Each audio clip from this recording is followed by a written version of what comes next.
vez, muito obrigado pela presença. Eu já fiz meu discurso de abertura. Agora a intenção é somente convidar os deputados, os pré-candidatos a deputado federal, e sempre aqui agradecendo a parceria da COCAPEC, da Unimed, do GCN, que estão conosco nesse projeto Franca Tem Voz. Um projeto totalmente apartidário, um projeto liderado por nós, mas é um presente para a cidade de Franca. O projeto inicia-se o ano passado, em agosto, e várias ações de planejamento, reuniões, várias atividades semanal, mensalmente estão sendo feitas. Uma hora a gente vai poder mostrar isso tudo, né, que está sendo feito, é bastante coisa, e hoje chega na etapa, então, muito importante desse encontro, tá bom, pessoal? Mas o projeto não acaba aqui, ele vai até dia das eleições. Convido agora todos os candidatos a deputado a federal, por favor, para se colocar aqui conosco. A primeira pergunta que a gente faz, e ela é óbvia, é saber por que, nesse momento, cada um de vocês deseja ser deputado federal. Lembrando que a última vez que Franca elege um deputado federal é no longínquo 2006, e aí a gente já estava, por sua vez, vindo de um hiato desde os anos 90, né? Então a gente tem ali 2006, com a eleição de um deputado, que depois ficou uma suplência, acabou ocupando o mandato, mas eleição mesmo foi 2006. Então a gente já tem aí 20 anos desse longo hiato. Então eu quero saber, começando com a Mariana Negri, por que você quer ser candidata nesse momento? O que te motiva? O que você quer fazer lá? Bom, obrigada, Júnior. Boa noite. Boa noite a todas e todos que estão aqui. Eu agradeço essa participação, é uma honra estar aqui com vocês. É um grande momento para a gente discutir a política francana.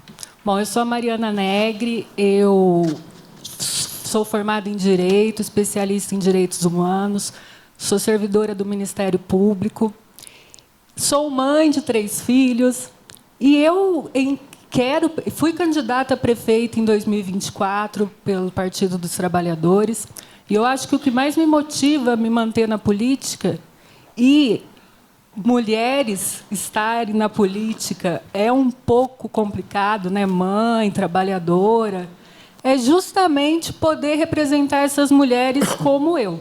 Eu sou uma mulher da vida real, trabalho, acordo de manhã, faço café para os meus filhos, levo eles na escola, vou para o meu trabalho, volto para o meu trabalho, faço janta, lavo roupa, lavo louça e estudo. E quero participar da política. E tiro um tempo para fazer a minha militância. Então, eu acredito que eu preciso estar aqui, inclusive para que outras mulheres como eu, da vida real, saibam que a política também é o lugar delas. Nós estamos passando por uma falta de representatividade feminina na política, e isso impacta diretamente na nossa vida. E a vida das mulheres, gente, acaba sendo a vida de toda a sociedade, porque as mulheres são as mães que criam as crianças, e as mulheres precisam saber que podem ser representadas. E, chegando lá, votarem em políticas públicas que melhorem a vida delas mesmas. Também para que meninas possam saber que elas podem estar onde elas quiserem. Eu era uma menina que achava que nunca iria estar aqui do lado desses nobres colegas que aqui estão. Então, para mim, eu vim de uma realidade muito diferente. Não era para eu ocupar esse lugar, e agora estou ocupando. Então, é com muita honra que aqui estou, é com muita dignidade que vou fazer esse papel para que mulheres e meninas saibam que o lugar delas também é no poder. E, estando lá, votarei políticas públicas que beneficiem as mulheres, as crianças, mas, como eu disse, acaba beneficiando toda a sociedade. A sociedade melhora como um todo. Obrigado, Mariana. Gilson de Souza. Boa noite a todos e a todas. Parabenizar o Fernando, viu, ao Júnior, né, por essa iniciativa. Eu fico muito feliz, viu? Você sabe que você acabou me animando a participar da eleição, você acredita?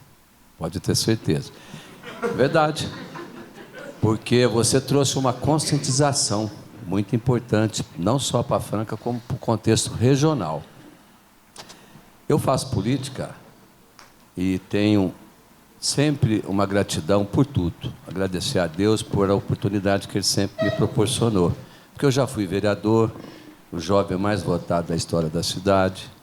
Já fui deputado, trabalhei com 5 governadores e já fui prefeito da Franca. Eu sou o único na história de 202 anos que tem a coroa tríplice. E eu a minha pretensão mesmo era ser estadual. Porque eu já tive também essa experiência por 5 vezes, deputado estadual. Se tem o AME na Franca, foi em função da nossa presença como deputado, Poupa Tempo, Bom Prato, FATEC, ETEC, o novo campus da Unesp, a redução do ICMS do sapato, quando eu trouxe os 22 deputados, fizemos o fórum, e tantos projetos importantes como a duplicação da rodovia Cândido Portinari, a Curva da Morte, que hoje virou a Curva da Vida. Eu estava pensando em estadual. Mas, se eu fosse pensar num projeto pessoal meu, eu seria estadual, porque eu preciso da metade dos votos.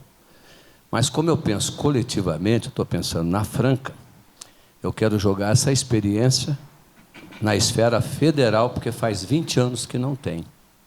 Então, como a gente está bem representado na parte estadual, eu estou colocando a minha experiência na parte federal. Obrigado. Isso que eu quero compreender. Obrigado, Gilson. Cíntia Milling. Boa noite a todos os presentes. Eu quero começar, presidente, agradecendo essa iniciativa.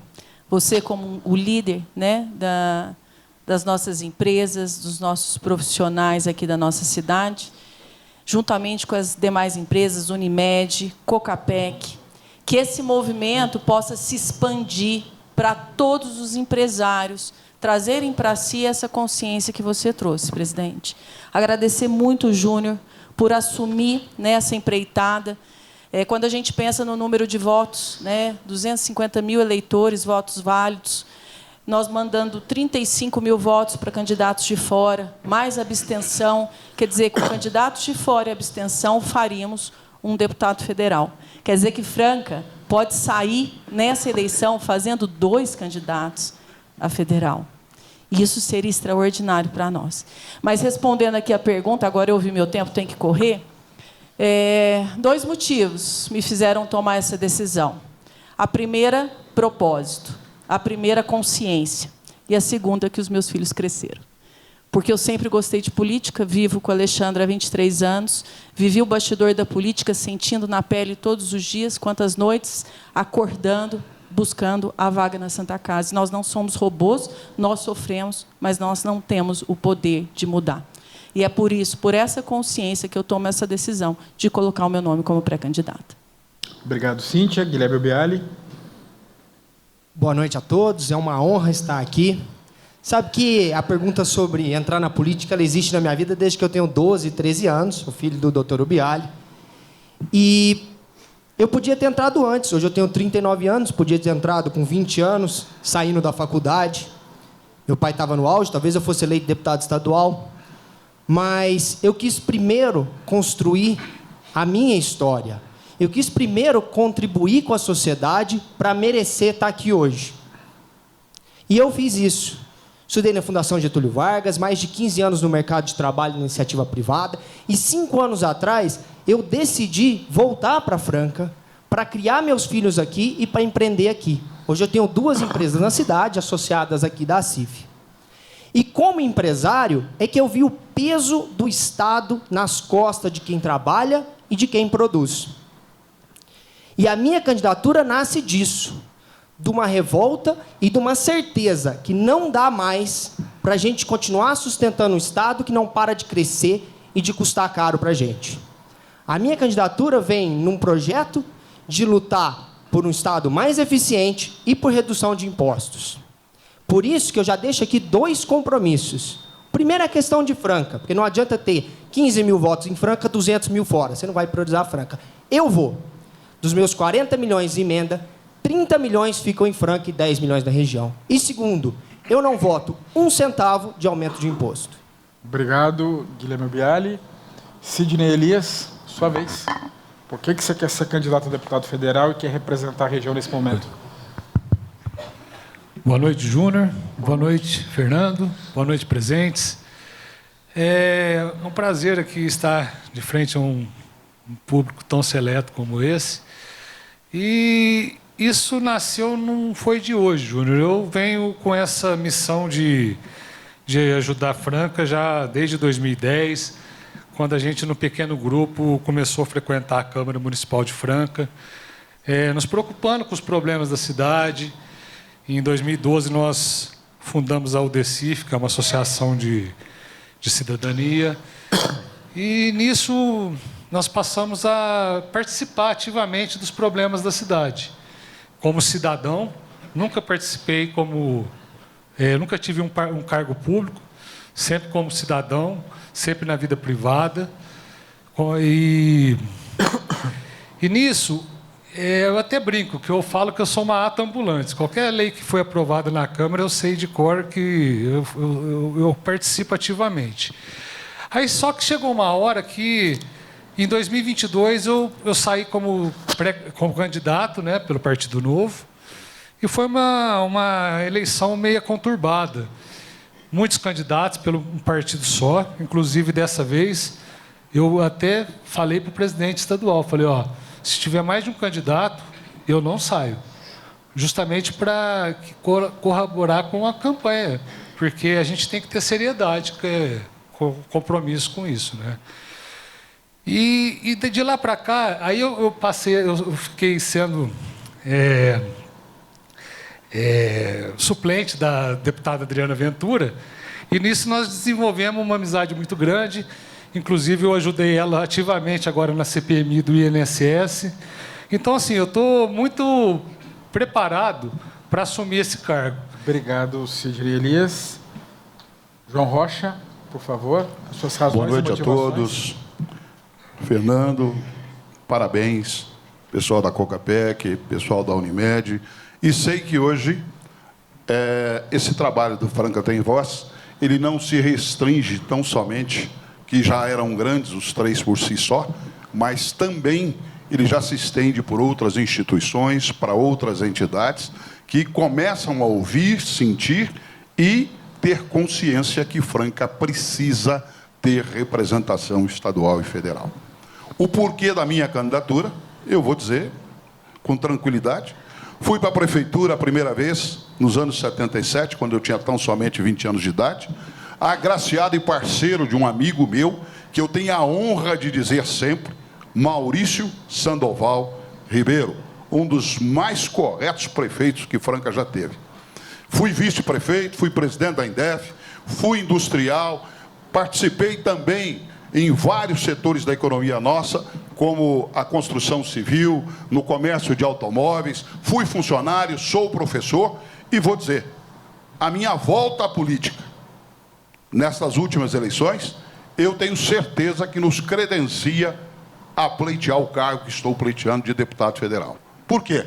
Ficamos 30 anos fora da política. Fomos bem na eleição retrasada, enquanto candidato a prefeito, ficando em terceiro lugar.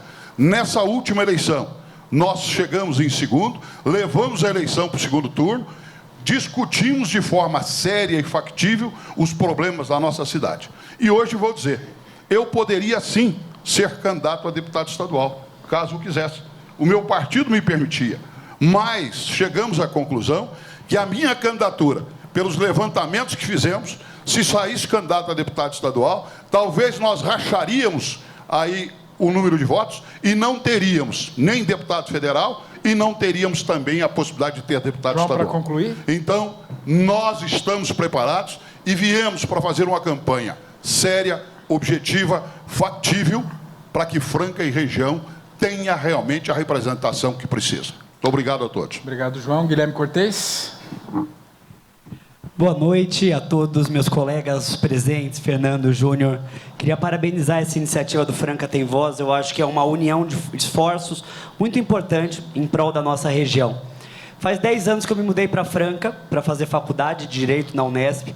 Franca me acolheu, me deu uma formação profissional, me deu muitos amigos.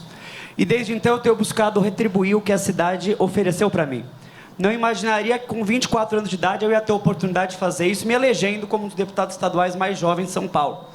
Quando eu fui candidato há 4 anos atrás, pouca gente achava que a gente tinha a chance de se eleger, porque eu não tenho sobrenome político, não tenho parentesco, não era sequer vereador, não era de um partido pequeno que nunca tinha eleito ninguém. E me elegi com o menor orçamento de campanha de todos os deputados estaduais. Eu sei que quando a gente tenta uma coisa diferente na nossa vida, dá um frio na barriga. A gente pensa, será que vai ser bom? Será que vai dar conta? E eu fico feliz de, ao longo desses 4 anos, ter mostrado para as pessoas que o nosso mandato, mesmo sendo uma pessoa muito jovem, uma pessoa até então desconhecida na política, fez muito pela nossa região. Trouxe mais de 22 milhões de reais em investimento através das emendas, se destacou na luta contra a privatização da Sabesp, apresentou mais de 140 projetos de lei e levamos o nome da nossa cidade para espaços que até então não eram falados. Tenho muito orgulho de ter sido o deputado que mais lutou para impedir a privatização da Sabesp e ser reconhecido por isso. Hoje eu acho que a nossa região perde muito por não ter um representante em Brasília. Só de emenda a gente perde 30 milhões de reais. Porque um deputado estadual tem, em média, 10 milhões, um deputado federal tem 40 milhões, fora a participação em debates políticos importantes, o contato com os ministérios. Eu acho que a nossa região perde muito. Recebi um convite do meu partido, por conta da projeção que o nosso mandato tem tido ao longo desses 4 anos. Ainda não é uma decisão que foi tomada, mas eu fico feliz de que a gente possa voltar a imaginar que a nossa região pode ter representação em Brasília depois de 20 anos. Obrigado, Guilherme Cortez. Agora a gente vai para a primeira pergunta comum. Todos vão responder. Eu vou voltar a mesma com a Mariana Negri. E eu quero saber a sua opinião e a de todos sobre o que pensam com relação ao fim da escala 6x1. Que está, nesse momento, deve estar resolvido até o momento em que um de vocês, se conseguirem ser eleitos, ou mais de um, enfim, tomarem posse, mas é o tema do momento. Você é contra ou a favor a escala 6x1, considerando os trabalhadores de forma clara essa mudança, né, para que tenha um descanso, e há setores que empregam que dizem que o impacto vai ser muito grande e é um problema para as empresas. Como é que você analisa essa complexidade e você é a favor ou contra o fim da escala 6x1? Bom, obrigada pela pergunta. Eu sou absolutamente a favor do fim da escala 6x1 e explico os motivos. Primeiro, por conta da minha principal pauta, que eu já falei aqui na abertura, que é a defesa da vida das mulheres. A escala 6x1, ela afeta todos os trabalhadores, mas, sobretudo, as mulheres que têm a dupla jornada. As mulheres têm o domingo, ou, às vezes não é o domingo, né, mas tem o seu um dia de folga para lavar roupa, para passar roupa, para fazer faxina na casa, para organizar as coisas dos filhos para a semana. E sequer essa mulher tem condição de conviver com esse filho. E aí, gente, nós temos um problema para toda a sociedade. Essas crianças que estão sendo criados sem os pais, porque os pais trabalham o tempo todo, poderiam ter uma infância melhor e conseguir se desenvolver melhor simplesmente com a presença da mãe e do pai um pouco mais em casa. O trabalhador, ele precisa ter dignidade, ele precisa ter direito a descanso. E o fim da escala 6x1 não é nenhum absurdo. Nós estamos falando em diminuir de 44 horas semanais para 40 horas semanais. E vamos lembrar também, aí tudo bem, como disse o Correia Neves na pergunta, existe o lado do trabalhador que quer o fim da escala 6x1, existe o lado do empresariado que prefere que não termine, porque alega que vai aumentar os custos e tudo mais. Mas é preciso lembrar que um parlamentar tem que ter coragem de ter lado. Franca tem voz, eu preciso ser a voz do povo trabalhador francano. E a gente precisa, e também lembrar que quando a gente conseguiu o direito às férias, quando a gente conseguiu vários outros direitos trabalhistas, o empresariado também falou que não ia dar certo, que a economia ia quebrar, que ia ser uma tragédia. E as coisas foram evoluindo. Então, não tenham dúvida que passar para a escala 5x2 não vai quebrar a economia, Isso é falacioso, isso existe em outros países. O Brasil não vai ser a primeira experiência do planeta. Então, em todos os lugares que se diminuiu a escala de trabalho, que se deu mais dignidade para o trabalhador, houve uma melhoria do próprio trabalhador. Mariana, Perdão, obrigado, não vi o tempo. Obrigado. Mas deu para entender o raciocínio. Gilson de Souza, por favor, qual a sua opinião? Esse é um assunto que está no Congresso, está sendo bastante já uma pauta já praticamente definida, vai ser 5x2, né? Isso já está sacramentado. E o que nós temos que fazer é o seguinte, nós temos que tudo que for para beneficiar a população, nós temos que apoiar. Mas também nós temos que pensar também na parte do empresário, poder trazer os incentivos. Quando eu estava de deputado, Júnior, eu vi a dificuldade das empresas de Franca com o problema do ICM, a guerra fiscal, as indústrias saindo para o Nordeste. Nós fizemos, então, um debate importante, trouxe o presidente da Assembleia Legislativa, o Sidney Beraldo, e 22 deputados, e buscamos o polo de Birigui, Jaú e Franca, e fizemos aqui um encontro o dia todo numa sexta-feira, e aconteceu, então, a redução do ICMS. Quer dizer, foi um momento de uma reivindicação do setor coreiro e calçadista. Daqui a pouco a gente vai para o final, preciso entender se você é contra ou a favor. Eu já disse que isso já está definido dentro do Congresso. Diferente da sua... Eu sou a favor da escala 5x2. Você é a favor, então, do fim da escala 6x1. E apoio ao setor produtivo. Perfeito. Obrigado, Gilson. Cíntia Mini. Bom, eu entendo que nós podemos discutir tudo desde que a conta não caia na mão do empresário. Eu sou a favor da escala 5x2, porque a maioria dos nossos serviços, hoje, prestação de serviço, comércio, isso já acontece. Mas nós temos um problema na indústria. E aí nós vamos precisar realmente entender se na indústria o 5.2 vai trazer essa conta para o empresário. Qualidade de vida todos merecem. O ideal que eu vejo, isso eu digo com tranquilidade, seria uma escala por hora, em que a gente negociasse hora de trabalho. Então, é igual um Uber, né? O Uber quer trabalhar mais, quer fazer mais, ele trabalha mais horas, né? Se você quer trabalhar menos horas, está acordado com o empregador. É isso que eu entendo. O que o país não suporta mais, Júnior, é encargos em cima das empresas. O país não sobrevive sem empresa, gente. Nós precisamos tomar muito cuidado com isso. Não existe almoço de graça, né? A conta está chegando e o governo sabe gastar bem. E, para ele gastar bem, ele precisa de impostos, mas o empresariado não consegue mais suportar encargos. Então, desde que haja essa flexibilidade, eu acho que qualidade de vida é sempre muito bem-vindo. Agora, se você me perguntar o meu sonho seria contrato por hora. Mas eu queria aproveitar o que você está falando para tocar num ponto. Até conversei dia desses com o Guilherme Cortez, numa entrevista no rádio, sobre isso. Não parece que virou uma panaceia, como se a solução dos problemas fosse o fim da escala 6x1, quando estudos mostram que menos de 20% dos trabalhadores trabalham na 6x1, mais o pessoal do comércio e setor de restaurantes. A indústria não faz 6x1 há décadas, né? Outros setores também não. Então, não parece que nós estamos discutindo um problema que, sim, afeta uma parcela da população, mas que não é tão grande quanto parece? Ou é uma impressão equivocada? A sensação que eu tenho, não sei qual é a de vocês, mas talvez seja a mesma, é que essa discussão de escala 6/1 vem no momento de eleição.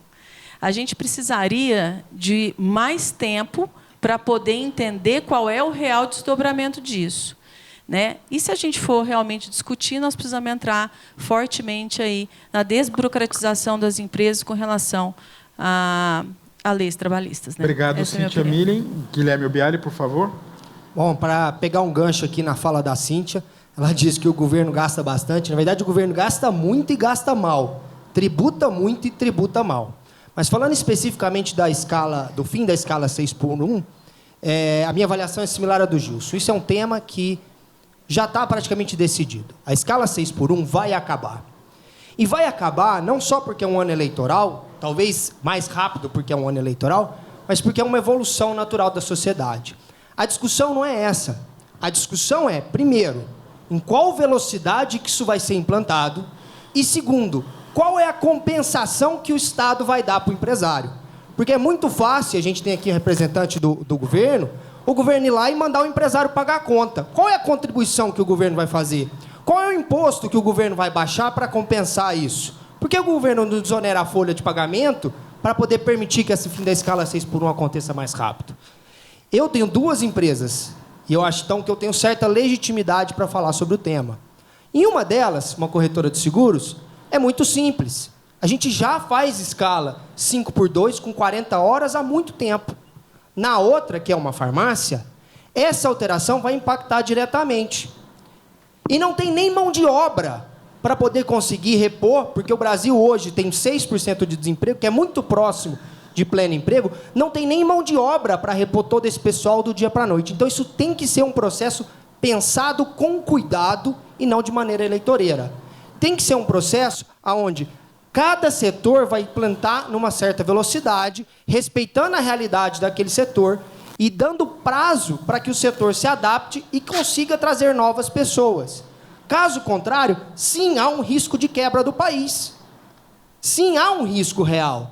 Porque não tem nem mão de obra para atender isso. Se isso for feito às pressas, amanhã começa, o risco é real. Então não é uma discussão de vai ter ou não, e sim como e qual vai ser a compensação que o governo vai dar. Obrigado, Guilherme Biali. Sidney Elias, por favor. Eu sou totalmente contra o fim dessa escala 6x1. Eu acho que o governo interfere demais na vida privada do cidadão. Quem que é o governo para dizer que ele não pode trabalhar se a pessoa quer trabalhar?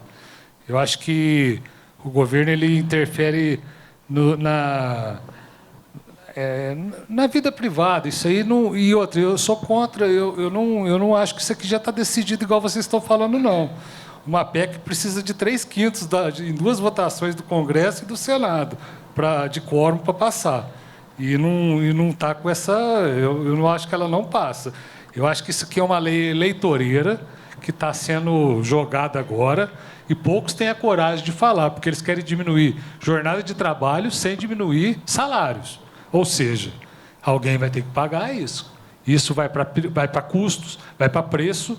E quem paga isso, na realidade? O próprio trabalhador, que vai no preço final das...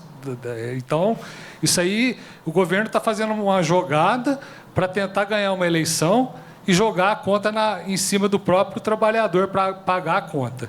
Então, eu sou totalmente contra e acho que... Eu entendi, Sidney. Por que o trabalhador vai pagar a conta? Eu não entendi. Porque se diminui a jornada de trabalho e não diminui o salário, o custo da mão de obra vai subir. Concorda? Se você diminui a jornada de trabalho... Ou o lucro da operação pode diminuir um pouco. Não. Também, mas isso certamente vai para o custo do produto. Se você diminuir a jornada de trabalho sem diminuição do salário, você está aumentando o salário obrigatoriamente do empregado, entendeu? E isso vai para custo do alimento, custo do serviço, custo do produto, e que quem vai pagar no final é o próprio trabalhador. Então, é uma proposta eleitoreira. E poucos têm coragem de falar, porque é época de eleição, quer fazer média com a população, e a gente tem que ser realista, a verdade é essa. Não necessariamente, mas... É o meu ponto de vista. Mas, sim, eu entendi o que você quer dizer. João Rocha, por favor. Na verdade, eu acho que o problema ele é um pouco mais amplo e chega a ser, inclusive, um problema histórico.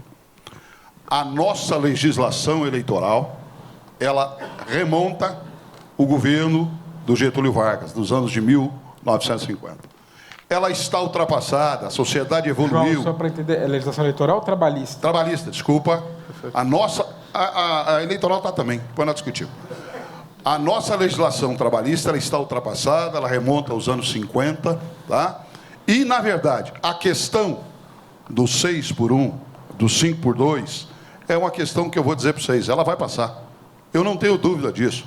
Até porque nós já temos 80% dos setores nossos que já fazem a escala 5x2. Que setor da economia, vamos dizer, setor de bancos, trabalha? Não. A grande maioria das indústrias trabalha ao sábado? Não. Os professores trabalham ao sábado? Não. Então, 80% aqui, eu acredito que já está. O que nós precisamos é de uma legislação trabalhista mais moderna, onde tenha validade o contrato bilateral, o patrão e o funcionário. Vou citar um exemplo para vocês aqui prático, muito prático. Um dia desse, um ex-enteado meu contratou alguém para cuidar do pai que estava com a doença terminal. Ele contratou nas regras da nossa CLT. Com 2 meses, o pai dele faleceu. Com o falecimento do pai, perdeu-se o objeto do contrato e perdeu-se o objetivo do contrato. E ele teve que responder, na realidade, com todos os dispositivos da legislação atual. Não poderíamos ter uma legislação mais moderna e mais avançada? Eu acho que essa é a discussão que nós temos que fazer. É claro que eu sou favorável, sim, que o nosso trabalhador tenha o desconto. Mas o que nós não podemos, em hipótese alguma, é ter um governo inchado, exagerado, uma dívida de 10 trilhões de reais, pagando 1 trilhão de juros ao ano. Por favor, isso ninguém aguenta mais. João, eu preciso só entender se você pessoalmente é contra ou a favor. Você talvez não tenha ouvido porque eu disse. Desculpa. Eu sou totalmente favorável. Então que você nós é favorável a carga de trabalho. Sim, você eu é sou favorável ao sim. fim da escala Agora, 6 nós por 1. precisamos modernizar. João, obrigado. Era isso que eu queria entender. Nós precisamos modernizar a nossa legislação. Você é a favor da escala, do fim da escala 6 ela por 1. já existe. Obrigado, Guilherme. Ela já existe. Guilherme Cortez, por favor, a sua opinião. É evidente que, como 71% da população brasileira, imagino que da nossa cidade também, eu sou a favor do fim da escala 6 por 1. Não é razoável se pensar que com 6 dias de trabalho consecutivo, em 1 dia de folga, as pessoas têm um tempo de se recompor, de cuidar da família, de ir para a igreja, de fazer um curso. Aliás, eu não acho que devia ser uma dicotomia entre o setor produtivo e os trabalhadores. Um dos principais problemas que os colegas empresários podem apontar e sabem disso é a questão da rotatividade do trabalho.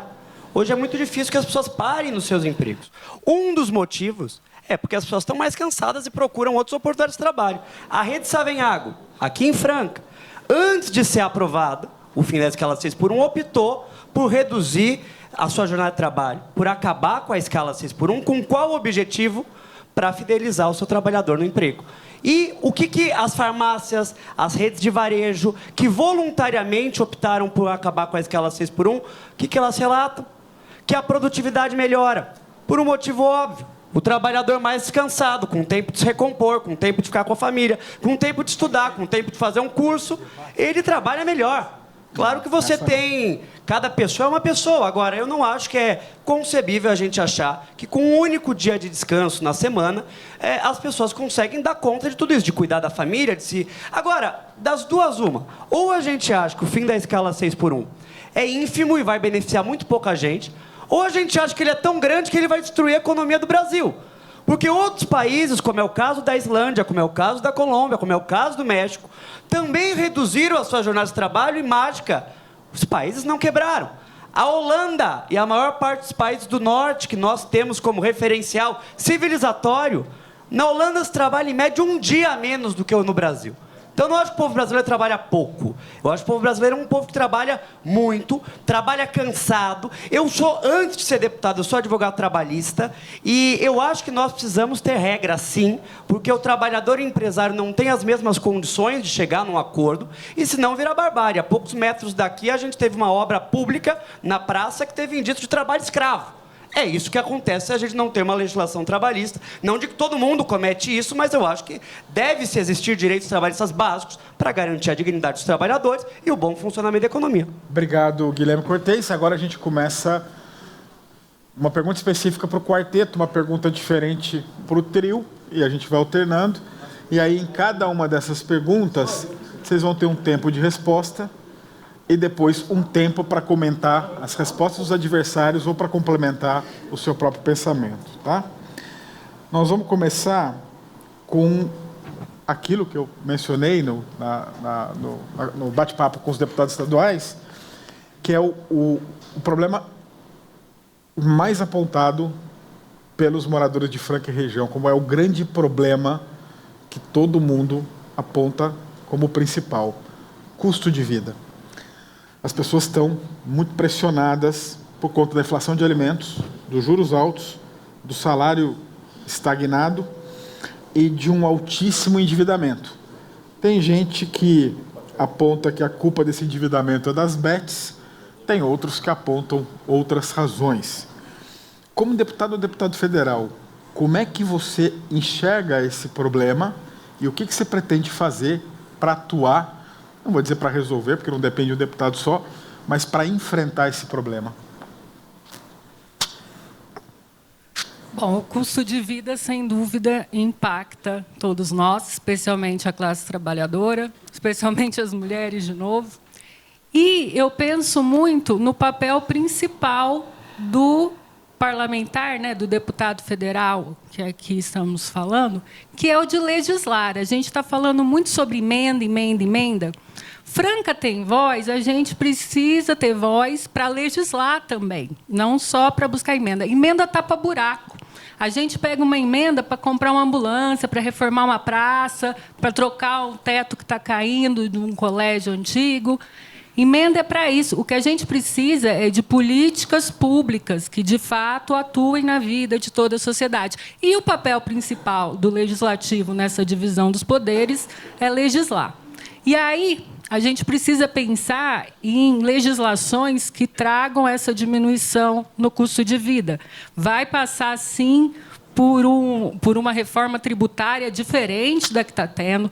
Eu acho que a gente precisa mudar a tributação, a gente precisa diminuir a tributação mais ainda de itens básicos, por exemplo. A senhora acha que a proposta da reforma tributária liderada pelo Haddad, seu partido, não foi legal? Não, veja bem, ela é muito melhor do que a gente tem, mas ela foi negociada. Ele não conseguiria fazer sem negociar. Mas na democracia não é de assim? novo, então, exatamente, não é como é a do meu sonho, mas é a que foi conseguida de ser negociada. E ali os deputados, o Congresso Nacional não é composto só de pessoas do meu partido, muito pelo contrário, existe muitas outras pessoas trabalhando contra tudo isso. E não é só isso.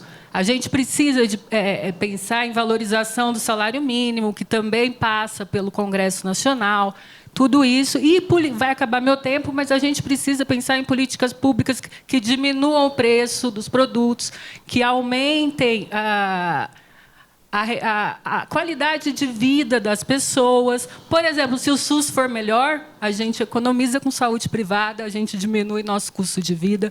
E tudo é um exemplo de inúmeras políticas públicas. Obrigado. Mariana Gilson de Souza, por favor. Júnior, são perguntas importantes. Eu que tive experiência no Parlamento Paulista, eu vejo o Congresso numa complicação, politicamente falando, e as decisões, às vezes não, todo o sistema às vezes não está voltado nem para o empresário, nem para a população. As decisões dos projetos que podem impactar, melhorar a qualidade de vida da população, trazer um ganho muito grande, eles são discutidos, às vezes, num jogo muito de interesse.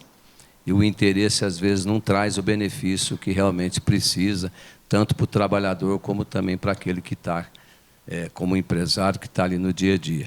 Eu tenho essa experiência. Eu vejo que o que vai mesmo no parlamento é o bom senso. Quando você tem o radicalismo, quando você tem do lado de cá e do lado de lá, as coisas não andam, os bons projetos não caminham.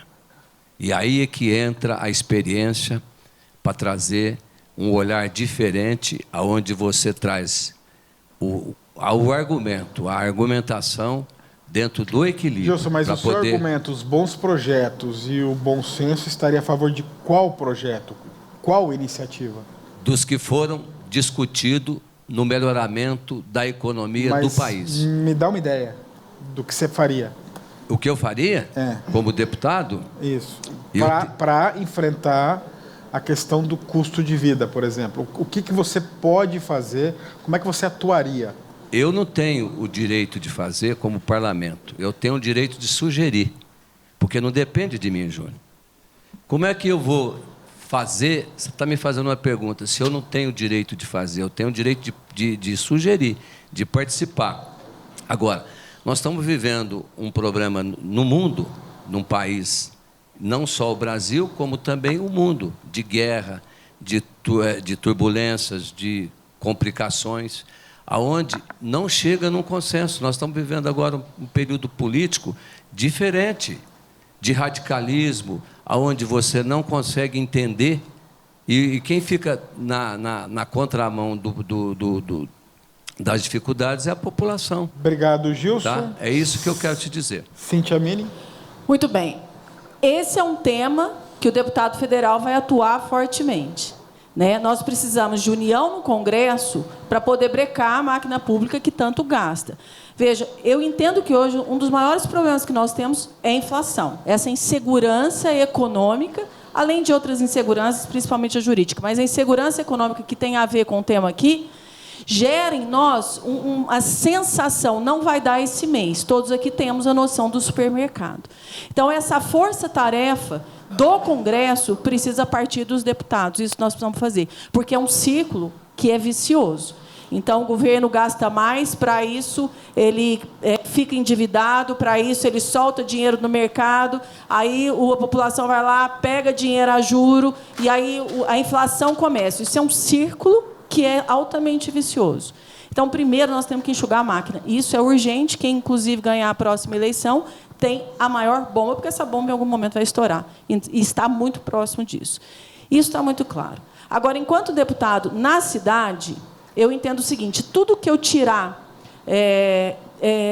de oneração da população, eu ajudo no custo de vida. Então, quando a gente coloca dinheiro em esporte e a família não precisa pagar o esporte, eu ajudo no custo de vida. Quando eu oferto tratamento dentário, a pessoa não precisa pagar o tratamento dentário, eu ajudo no custo de vida. E isso é uma coisa imediata, que pode ser feito imediatamente.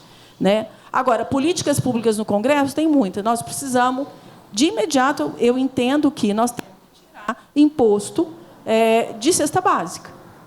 Imposto de cesta básica, nesse momento, precisa ser tirado agora. Por quê? Porque a inflação ela está altíssima. E a gente precisa. Enquanto a gente tem inflação alta, nós temos o Banco Central colocando a taxa Selic altíssima, o que inviabiliza aí os nossos empresários, quem impulsiona aí o nosso país. Então, veja, é um círculo vicioso. Precisa cortar lá. Cíntia. Guilherme Ubiari. Bom, eu vou pegar uma fala do Guilherme Cortes, porque acho que tem tudo a ver com o custo de vida. Ele falou que a população está sufocada, e está sufocada, mas não é pelo empresário, é pelo Estado. É pelo Estado brasileiro que cobra muito imposto, afetando diretamente a questão do custo de vida. Sabe por quê, Guilherme Cortes, que esses países conseguiram implantar a redução da jornada sem quebrar o país? Porque eles reduziram impostos para compensar. E o Estado brasileiro, liderado pelo governo atual, não sabe lidar com redução de imposto, só sabe aumentar imposto. Acha que a solução para todos os problemas do Brasil é aumentar imposto. A gente passa 4 anos de aumento de imposto seguido. Recentemente, até o PGBL foi tributado. O Estado brasileiro precisa cobrar menos impostos e sair do cangote das pessoas. É assim que a gente reduz o custo de vida da população. E eu tenho um projeto específico para isso, que é a desoneração da folha trabalhista. Tributar quem emprega e quem está trabalhando não faz... Opa! Presidente. Tudo bem, presidente? Ele é apaixonado pelo tema. Tributar quem emprega e tributar quem trabalha não faz o menor sentido, é contraproducente. Não faz sentido. Tributos e impostos não podem ser sobre folha, tem que ser sobre lucro.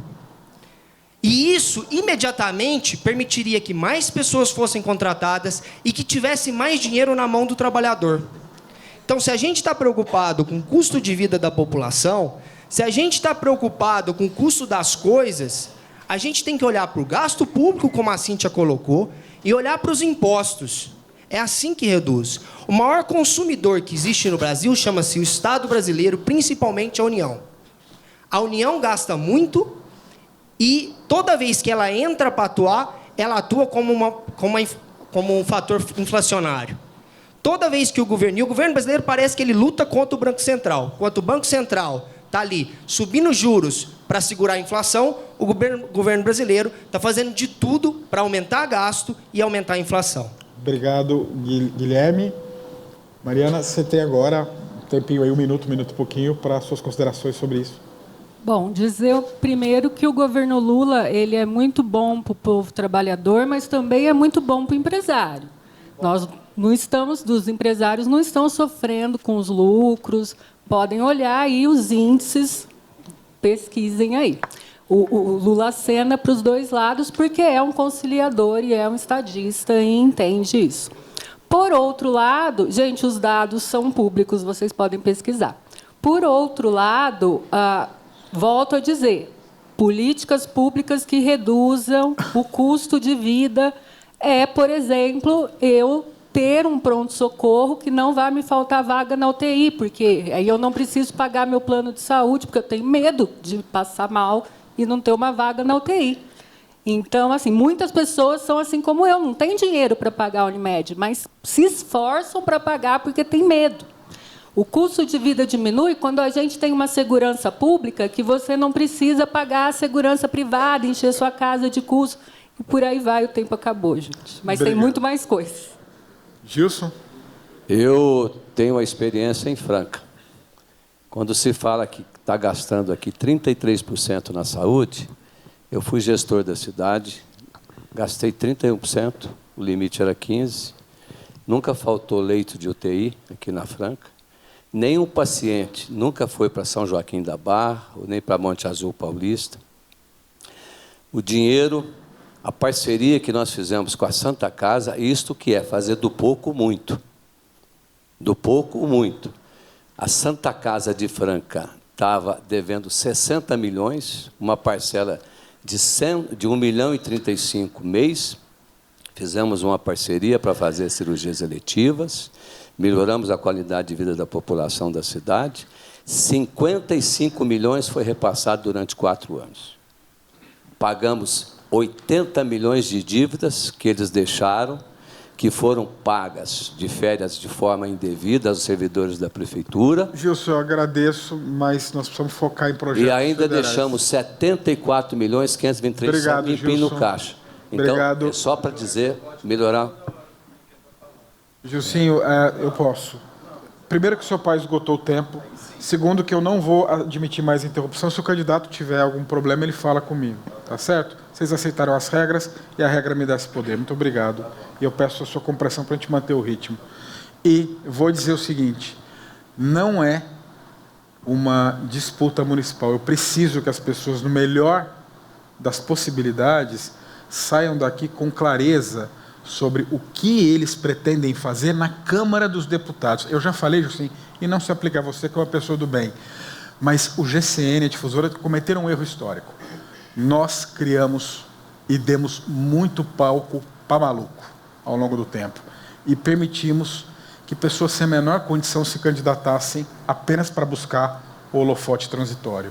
Este erro eu não vou repetir mais. E eu quero muito ouvir quaisquer opiniões, quaisquer críticas, e até acho que tem que ter mais crítica entre eles, desde que sejam pertinentes ao cargo que eles querem disputar. E aí, dentro disso, que for pertinente a críticas ao município também. Mas senão a gente não vai conseguir escolher o melhor deputado federal, a melhor deputada federal, tá bom? Muito obrigado, Jussim. Obrigado, Gilson. Vai ter outros momentos todos para falar. Cíntia, por favor.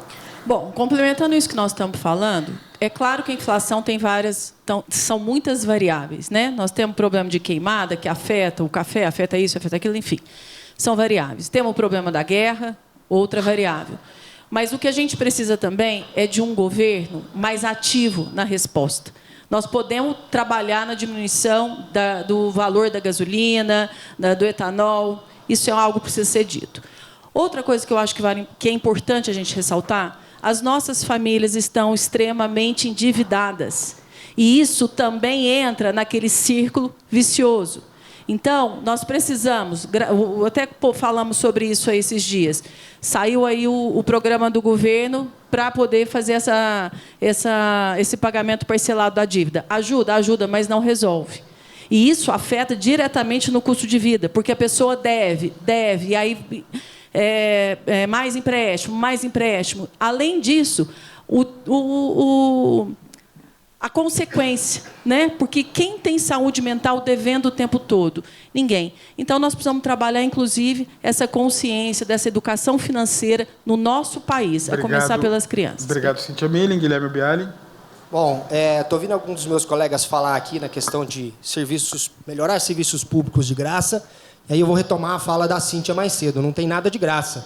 É tudo pago com nossos impostos. Mas eu queria aproveitar que você tocou num ponto que eu ia te perguntar ali, mas eu quero esclarecer porque você falou um dado que ele é paradoxal, ele é contraditório. Ó, você citou, na verdade, você comentando o Guilherme Cortez, que citou países daquilo, né? A gente chama sociais-democracias lá, Escandinávia, Finlândia, Noruega, são os países que têm a melhor qualidade de vida do mundo.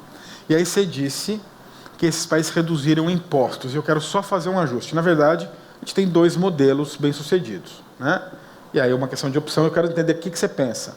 De um lado, a Escandinávia cobra altíssimos impostos, contra 34%, 36% que a gente paga no Brasil, 75% a 80% de imposto. E oferece uma condição de vida de primeiríssimo mundo, com altos índices de produtividade, etc. É um modelo, ou seja, a gente cobra muito e entrega muito. Tem os Estados Unidos, que é um outro modelo. A gente cobra pouco, mas você compra o que você precisar. Saúde, educação, nós não vamos te dar nada. Qual é o melhor caminho que você vê para o Brasil? É um modelo onde o Estado vai participar mais e aí vai cobrar imposto? Ou um lugar onde a gente vai cobrar menos e cada um compra o que quiser e não vai reclamar e nem pedir para o Estado? Porque eu vejo todo mundo aqui defendendo muito o Estado, mas reclamando dos impostos que o Estado cobra. Qual que é a alternativa? Perfeito, Júnior. Bom, deixar claro que são 3 modelos, na verdade. Os 2 que citou e o brasileiro, que é um desastre. É o que não deu certo. Eu sou muito mais um modelo americano. Eu sou neoliberal de formação. Eu brinco que eu não sou neoliberal antes de existir a direita no Brasil, eu já era neoliberal. Porque eu fiz escola de administração de empresas e aprendi que o melhor modelo é justamente aquele onde o Estado pesa menos, porque toda vez que o Estado atua, ele é ineficiente. Então, o modelo melhor, e o modelo que mais funciona e que eu vejo para o Brasil, é um modelo onde a gente vai buscar uma redução de imposto, sem, obviamente, perder aquilo que já está garantido. Então, a gente tem que tomar cuidado com novos gastos. Tem que tomar cuidado com proposta, por exemplo, de ônibus grátis, porque não existe ônibus grátis. Vai chegar o boleto para o empresário pagar depois. Tem que tomar o cuidado com propostas que prometem várias coisas grátis, que, na verdade, vão ser cobradas depois. E, especificamente, sobre a questão do custo de vida, existe uma segunda maneira do Estado atuar, aí sim o Estado pode atuar com eficiência, que é promover na produção. Porque a inflação é o quê? Guilherme, é uma curva de... Obrigado, acabou o tempo aqui. Quase todo, Júlio. Não, eu te dei 10 segundos para terminar o raciocínio. Então, existem 2 modelos. Pode ser na oferta, a inflação pode vir pela oferta ou pela demanda. Se o Estado incentiva a oferta, ele também ajuda na queda de preço. Concluído o raciocínio, agora a gente vai para o trio. Outro tema. Outro grande problema, apontado pelos pesquisados aqui pelo GCN nos últimos meses, é a criminalidade. É um problema grande, tem ganhado contornos assustadores, com a infiltração cada vez maior das facções criminosas dentro do Estado brasileiro, no judiciário, nas estruturas de poder, nos governos, nas assembleias legislativas. Os números da Assembleia do Rio são horrorosos. Basicamente, se achar um deputado ali que não seja ligado a uma facção, é uma tarefa hercúlea. Mas aqui também, na Alesp, na Assembleia de São Paulo, no Congresso Nacional, no Senado da República, nas polícias, é quase um narco-estado nos moldes do que a gente viu acontecer com o México, né? Onde você tem uma infiltração das facções criminosas dentro das estruturas do poder, né? Então, eles têm juízes, têm promotores, têm delegados, têm policiais militares, têm congressistas, têm deputados estaduais, têm senadores e tem até ministro, né? A população, eu vi uma pesquisa hoje, 96% dos brasileiros, é o mesmo número de brasileiros que acreditam em Deus, engraçado, 96% dos brasileiros acreditam em Deus e 96% dos brasileiros temem ser vítimas de violência. Portanto, com esse número, a gente está falando de gente de direita, de esquerda, de centro, progressista, conservador, hétero, gay, tem de tudo. Todo mundo teme a violência, que é crescente. apesar de algumas estatísticas, inclusive do governo estadual, mostrarem que tem uma melhora. A minha pergunta é, como deputado federal, como vocês pretendem se posicionar diante desse tema, o que defendem e que projetos pretendem apresentar, começando pelo Sidney Elias? A questão que... Está me ouvindo? A questão que você abordou, Júnior, ela ultrapassa os poderes. Hoje a criminalidade ela está presente em empresas, ela está presente no dia a dia das pessoas, ela está presente em bets, em várias coisas. De repente você está fazendo um negócio com uma empresa e você não sabe se a pessoa é uma pessoa idônea, se é uma pessoa... Então, hoje ela tomou conta do país. E como que nós podemos filtrar isso? Eu penso que nós temos que tentar, como congressistas, fazer políticas públicas muito duras. Eu não sei se penas duras não vai resolver, mas nós temos que pensar numa solução a longo prazo, porque nós estamos com uma crise hoje de judiciário, nós estamos com uma crise de confiança também das instituições. Então, é uma série de problemas que ninguém está querendo resolver nada. Um ajuda o outro, um quebra o galho do outro, e nisso vai levando com a barriga, o tempo vai passando. Então, nós temos que, primeiro, pôr pessoas honestas e pessoas idôneas lá dentro do Congresso que vão resolver, ter disposição para resolver isso. Sidney, me fala um projeto seu. Um projeto meu.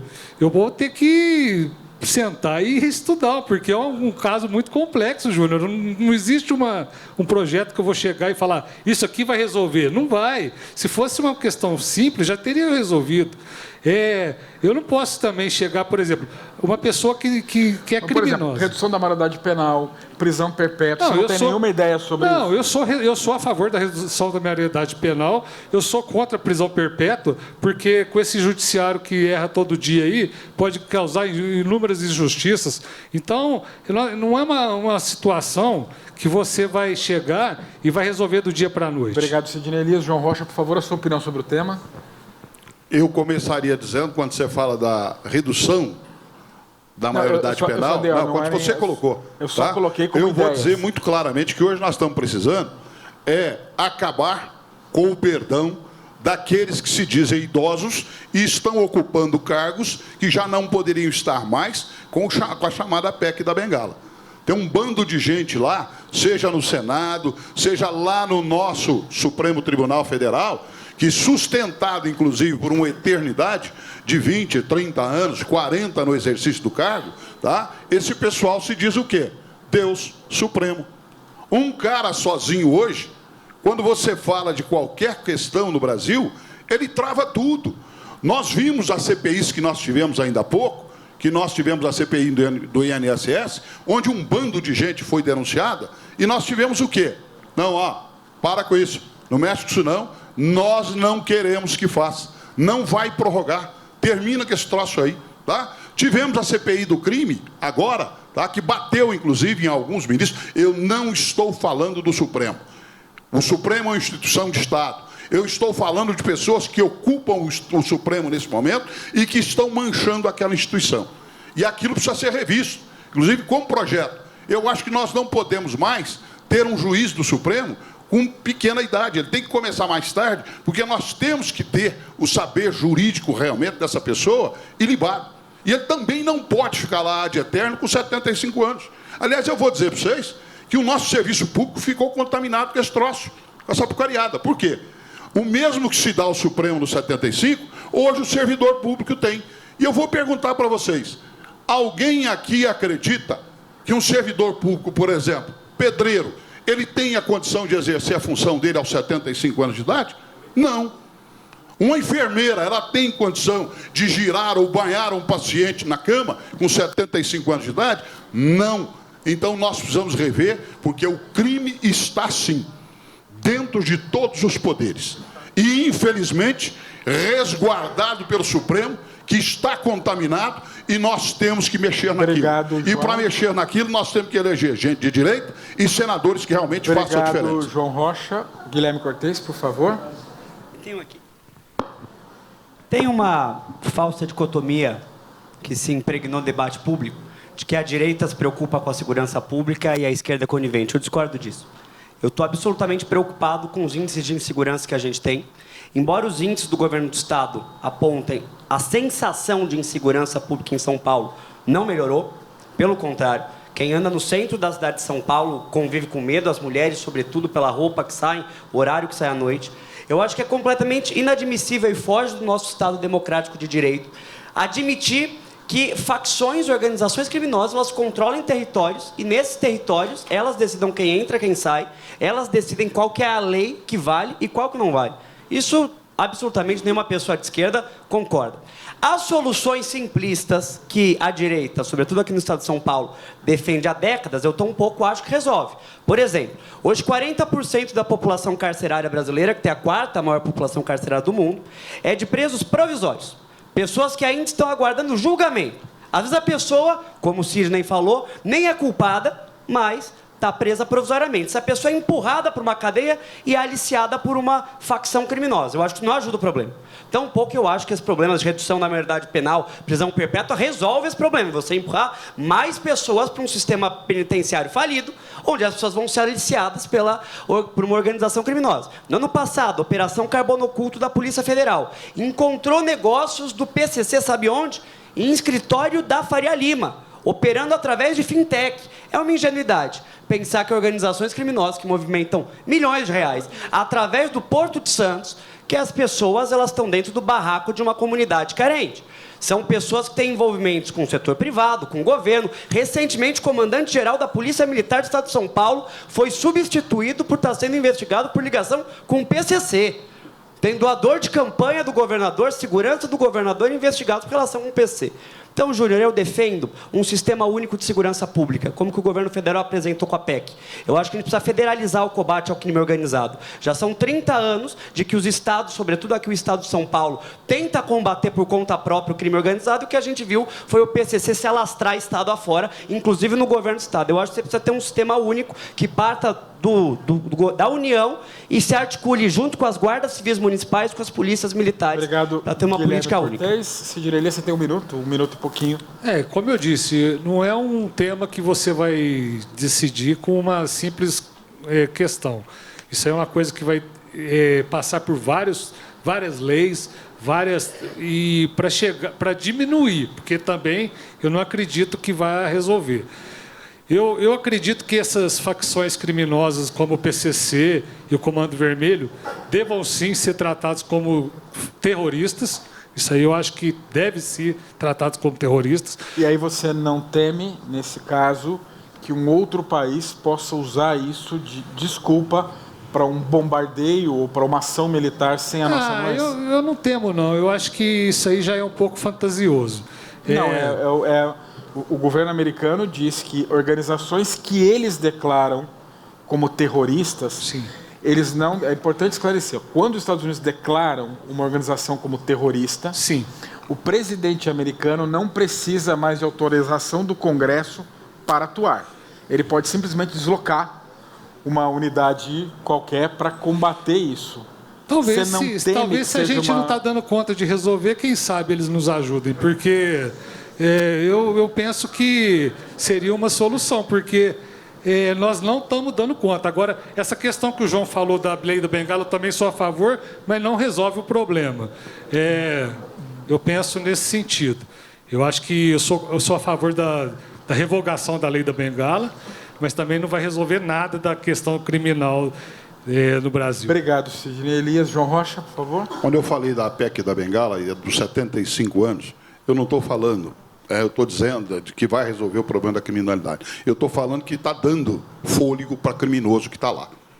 É isso que eu quis dizer. E, realmente, hoje, nós temos lá denunciados pessoas que ocupam lugar dentro daquele Supremo. E não só lá, também, para todos os lados, como o Guilherme disse aqui. Nós estamos infestados. Aliás, aqui em Franca, nós já não aguentamos mais a criminalidade. Com certeza tem empresário aqui na plateia, alguém que tenha comércio ou qualquer coisa, que num mês só já foi assaltado 3 ou 4 vezes. Ou eu estou mentindo? Ô, João, Isso é real. Eu acho pertinente algumas das suas considerações, mas eu sempre fico com uma dúvida, que você colocou um corte na primeira parte da sua fala, que você falou assim, precisamos eleger gente de direita para combater isso. O critério não deveria ser, precisamos eleger gente decente, porque a gente vê envolvidos de esquerda, de centro, de direita, de todos os níveis. Quando a gente ideologiza, o seu tempo será dado, quando a gente ideologiza, por exemplo, o caráter, a gente não está ajudando o eleitor a ficar turvo também? Uma dúvida. Ô, Júnior, eu vou dizer uma coisa para você. Hoje nós temos no governo federal, e eu estou me propondo a ser deputado federal. Hoje nós temos no governo federal um governo, certo, que é literalmente esquerda, dizem que não, claro, está visto que é. E é esse governo que nós temos que combater. É essa situação que nós temos aí, de exagero de impostos, que ninguém aguenta mais, que nós temos que combater. É esse governo que chegou dos Estados Unidos falando que vai combater o crime organizado, mas estabeleceu um prazo de mais 10 dias para tomar alguma providência. Ninguém aguenta mais essa enrolação. Nós temos 3 mandatos de um governo só, dizendo aí, olha, me dê mais 4 anos que agora eu resolvo. É a conversa que está vindo aí. Então não dá para aguentar mais isso. Então nós temos que ter posições claras, firmes, decididas, e eu estou disposto a fazer isso sim, como congressista amanhã. E nós teremos que eleger, sim, senadores que concordem realmente em fazer impeachment, certo? De ministro de Estado, ministro do Supremo, Obrigado, porque João. Nós não aguentamos mais essa situação. Obrigado, João. Nós temos que enfrentar de frente o problema. Obrigado, João. Guilherme Cortes. Eu acho que o problema da segurança pública ele é muito complexo, ele é multifatorial. Onde sobra bravata e soluções simplistas, prende todo mundo, baixa a maioridade penal, mata a outra parte, assim por diante. Você não resolve um problema que é muito complexo. Quando, na verdade, as operações mais efetivas são as que pegam no nervo, na raiz do problema, que são os braços financeiros do crime organizado. Numa dessas, você coloca um prejuízo bilionário para uma facção criminosa muito maior do que qualquer operação, qualquer discurso desse tipo. Eu acho que nos Estados Unidos, Sidney, eles têm uma compreensão de uma outra coisa que é a organização terrorista, e com essa compreensão eles inclusive invadem vários países. Eu acho que o problema das nossas facções é um problema doméstico, nosso, que tem que ser tratado com inteligência, tem que ser tratado asfixiando os braços financeiros, econômicos que dão sustentação para o crime organizado, e que não é um problema com os Estados Unidos, que não conseguem resolver os problemas deles, as organizações criminosas deles, o crime organizado deles, que eles vão se meter aqui para resolver no nosso país. Eu acho que é um princípio básico, porque é um princípio básico da soberania de cada país, da gente resolver os nossos problemas e sem precisar da interferência externa de um outro país. Eu acho que se resolve de maneira mais efetiva com inteligência, com ciência e asfixiando financeiramente os braços que dão sustentação ao crime organizado. Obrigado, Guilherme Cortes. Vamos para mais uma pergunta. Agora a gente volta para o quarteto. A saúde pública é a pergunta que eu fiz para os estaduais, agora eu quero a resposta de vocês. A saúde pública é um problema em todos os lugares. Aqui em Franca, a gente é muito pressionado pelo custo que é assumido pelos sucessivos prefeitos para bancar essa conta da saúde pública. Eu vou repetir o número, porque ele é muito impressionante. De 1,3 bilhões de reais arrecadados pela cidade no último exercício, 440 milhões foram para a saúde, sendo que a obrigação era de pouco mais de 200 milhões. Gastamos 120% a mais com saúde do que a lei nos obriga. É evidente que alguém vai ter que bancar essa conta, e o governo federal e o governo estadual não assumem a parte deles nessa fatura. A gente tem aí a inauguração nos próximos 3 semanas do Hospital Estadual, deve dar uma melhorada, mas é sempre um problema. Como deputado federal eleito ou eleita, você pretende atuar nessa área, e que tipo de solução seria possível para diminuir o impacto do gasto de saúde no orçamento do município? Olha, sem dúvida nenhuma que a gente precisa fazer, principalmente a interlocução com o governo federal, com o governo estadual, para melhorar essa parte que eles custeiam aqui. Mas aí eu preciso pedir licença para falar um pouco de Franca, que é o nosso tema, O dinheiro ele é enviado e usado aqui municipalmente, mas eu acho que ele é usado mal. A gente, por exemplo, quando não tem uma campanha de educação no trânsito, quando não atua, nós somos, já foi falado aqui, o trânsito que mais mata. A gente enche o SUS desses acidentados, que são acidentes graves, que normalmente são de meses de internação, um custo muito alto. Quando a gente não investe em saúde básica, por exemplo, gente, os agentes de saúde da família são custeados quase que totalmente pelo governo federal, sem custo para o município. Quando você enche essa cidade de saúde básica, de saúde da família, de agentes comunitários trabalhando na prevenção, você vai ter muito menos custo, porque muito menos pessoas vão ficar doentes. Mas Franca não aproveita tudo que poderia dessa verba do governo federal para investir na saúde básica. Então, o dinheiro, claro que sempre a gente quer mais, precisa de mais, e o legislador precisa estar em comissões, precisa estar lá brigando por essas verbas, ele tem esse papel. Mas, sem dúvida nenhuma, quem administra esse dinheiro precisa administrar melhor, porque senão nunca vai ter fim. Você vai ver que o hospital vai abrir e pouco vai resolver do problema de Franca, porque é um problema estrutural, que a gente tem cada vez mais gente ocupando o SUS. A gente não tem saúde básica, está todo mundo infartando por causa de pressão alta, que é um negócio barato de resolver. A gente não tem educação no trânsito, ações de trânsito, está todo mundo ocupando vaga. E por aí vai. Obrigado, Mariana. Gilson de Souza, por favor. Eu sempre fui um político ligado à área da saúde. Sempre, sempre, sempre. Porque eu sinto que a vida tem duas coisas que a gente não pode deixar. É quando a pessoa precisa do atendimento e ele tem dificuldade. Eu, quando deputado, eu trabalhei muito para que o hospital viesse. E falava no plenário da Assembleia Legislativa que era um absurdo. Ribeirão Preto tinha 4 hospitais do Estado e a região nossa não tinha um. Eu às vezes, até, quando deputado, o pessoal às vezes até ria de mim. Falei, esse rapaz está doido, como é que ele vai trazer um hospital para cá? A luta foi tanta, a coisa foi indo, luta aqui, 120 mil assinaturas, o abaixo-assinado, e aconteceu. E está para ser inaugurado. Eu não quero mérito para mim, mas eu vejo tanta gente querendo tirar o mérito disso e não fala um A da luta, do trabalho que começou lá atrás, quando o prefeito, quando o deputado. Santa Casa ia fechar quando cheguei. Médico falso, Allan Kardec também fechando, a PAI também não tinha condições de seguir, e nós recuperamos tudo, liberamos recursos para Santa Casa, 55 milhões, fizemos também o aporte para a PAI, mais de 13 milhões, o Allan Kardec também, fomos parceiros.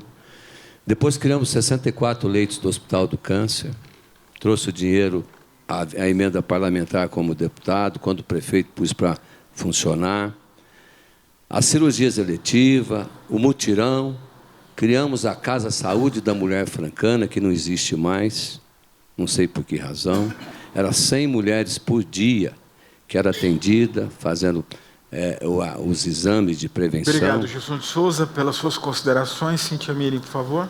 Bom, o problema da saúde da nossa cidade chama-se custeio, né? Como os números que o Júnior trouxe, é isso. Nós colocamos 33% quando deveríamos colocar 15%. Como deputada federal, o que nós temos que fazer? Nós temos que trazer esse dinheiro de custo, que é manutenção, que é equipamento, que é reforma, para poder aliviar o investimento feito pela prefeitura, para que sobre, então, o dinheiro, aí, essa diferença de 15 para 33, para que possa ser reinvestido aqui na nossa cidade. Isso é o que a gente tem que fazer imediatamente. Agora, quando a gente pensa na saúde da nossa região, eu entendo que nós temos muitas cidades. Nós estamos falando de 700 mil pessoas e estamos falando de cidades menores ao nosso entorno que não têm estrutura, não têm um ultrassom, não têm um raio-x, não têm condição de diagnóstico lá na sua cidade. Então, o que eles fazem? Eles colocam o paciente na ambulância e mandam aqui para as nossas UPAs. E quem paga essa conta somos nós. É Franca que paga uma conta de um dinheiro que não recebe para isso. Então, veja, se como deputado a gente chegar lá e investir nas pequenas cidades, dando suporte para a cidade, dar o diagnóstico, a gente já vai eleger essa população daqui. Mas nós temos um outro problema maior. O fundo de participação do município precisa ser rediscutido, porque isso aconteceu lá em 64. A forma como é distribuído esse dinheiro da saúde não pode permanecer como é. A nossa realidade não é mais de 64, não, 67. Não é mais de 67. A gente recebe muito pouco para atender 720 mil pessoas. E isso precisa ser falado, isso precisa ser discutido, isso precisa ser provocado por quem chegar lá. Então, nós precisamos de dinheiro. Os serviços todos nós temos. Agora, com UPA aberta, com os prontos-socorros, com o hospital. E, gente, deixa eu falar, o hospital vai resolver o problema sim, tá? São 200 leitos, pelos próximos 10 anos nós estamos resolvidos. Então, vamos parar de falar isso, porque está resolvido. Agora, a gente precisa de dinheiro para custeio, tá? Obrigado, Cíntia. Guilherme Biali, por favor. Bom, se me permite um parêntese, e ele vai fazer sentido no tema. Chega a ser engraçado ouvir o Cortez dizer que é a favor do Plano Nacional de Segurança e saber que o partido dele, o PSOL, foi o único partido que votou contra o Plano Nacional de Segurança. Até o PT foi a favor. Por que isso é importante? Porque isso ajuda a gente a separar o que é discurso de campanha e do que é prática legislativa. E a mesma coisa acontece aqui na questão de saúde. Saúde não é falta de dinheiro. O Brasil gasta 600 bilhões por ano com saúde. Isso coloca o Brasil no top 10 do mundo de países que mais gastam com saúde. Não é uma questão de falta de dinheiro, é uma questão de gestão. É uma questão de eficiência. Tem que ser cobrado do gestor público, seja ele municipal, ou seja ele estadual, que tenha responsabilidade com a saúde e que cumpra prazos. O problema da saúde hoje é que não tem prazo e não tem punição para o gestor que não cumpre isso. Então, se a fila aqui em Franca de cirurgia eletiva está em 1.000, 5.000, 10.000 ou 15.000, isso não faz a menor diferença para o prefeito. Ele continua sendo candidato e continua sendo reeleito. Porque a população já aprendeu, já acostumou com esse absurdo. Vai fazer isso na Unimed, a Unimed aqui representada. Com 7 dias, se ela não te garantir um médico, ela toma uma punição. Por que o gestor público não tem punição quando ele não consegue? A questão de saúde não é uma questão de conseguir mais dinheiro para isso, mais dinheiro para aquilo. É uma questão de mais eficiência, é uma questão de prazo. A gente tem aqui em Franca ainda equipamentos ultrapassados, nós temos aqui uma falta de saúde básica. A saúde preventiva, como muito bem colocou a Mariana, é muito aquém do que deveria ser em Franca. E isso não recai sobre o gestor público. E eu estou falando de Franca, mas é uma realidade de várias cidades do Brasil. Então, a saúde passa por uma gestão mais eficiente.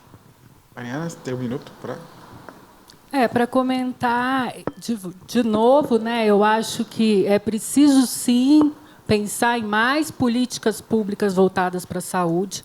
O legislador, de novo, está lá para pensar, para legislar, tem que estudar, tem que sentar, tem que pensar em propostas. E essas políticas públicas vão chegar nos municípios, e aí os deputados também têm um forte, né, poder aí de direcionar essas políticas públicas para os municípios. Por isso a importância dessa campanha do Franca Tem Voz, porque nós precisamos de gente falando lá. Mas, de novo... É isso, a gente vai precisar ter uma boa gestão desses recursos. Porque não, vocês são, muitos aqui são empresários, vocês sabem bem, se entrar muito, mas gastar mal, não basta, né? Vira um poço sem fundo. Então, é muito mais importante para uma empresa cuidar dos gastos até do que pensar na entrada. E aqui a gente vê o dinheiro se esvaindo sem nenhum sentido, sem aproveitar os programas que já existem. Então, a gente precisa de mais política pública, mas já existe muito e não tem em Franca. Obrigado, Mariana. Gilson de Souza, por favor, um minuto. Eu volto a esse assunto, eu fico aqui...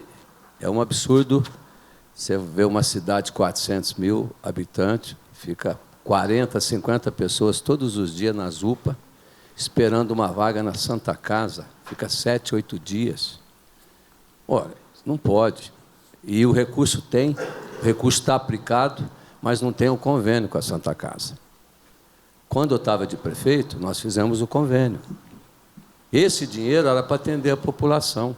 Agora fica esperando a vaga vir do CROSS. É o CROSS que vai regular. É o Estado que está. Aí você não vê a força política nenhuma fazendo nada e o pessoal lá praticamente perdendo a vida, morrendo. Então, eu fico triste para isso. Eu não sou muito de discutir a política federal, eu sou muito de discutir a política local e regional. Por isso que eu defendo o voto distrital. Porque o parlamentar ele pouco pode fazer no Congresso. O que mais vai fazer é discutir e votar.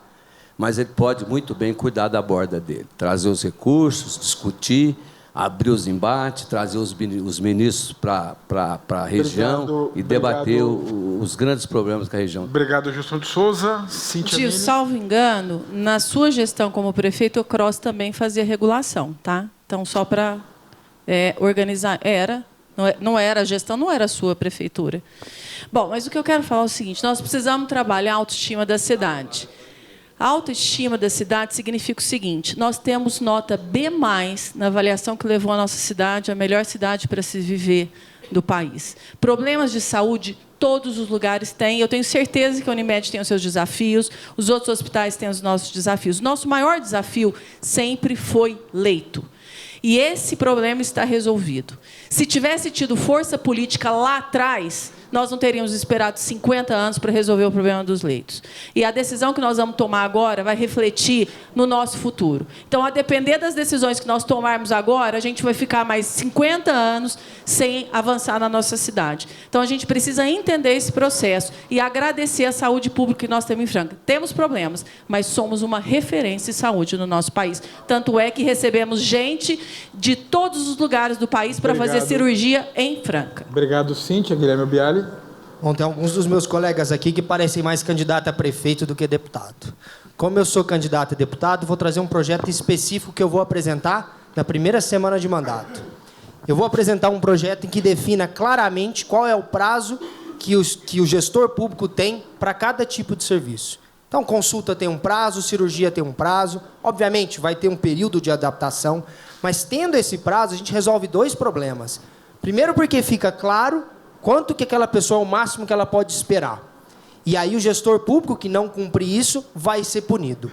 E o segundo problema que a gente resolve, temos aqui vários colegas advogados, é o excesso de judicialização na saúde, que hoje é extremamente cara e atrapalha a própria fila da saúde. Porque aquele que entra na justiça passa na frente do outro. Esse projeto é para, por exemplo, cirurgia eletiva?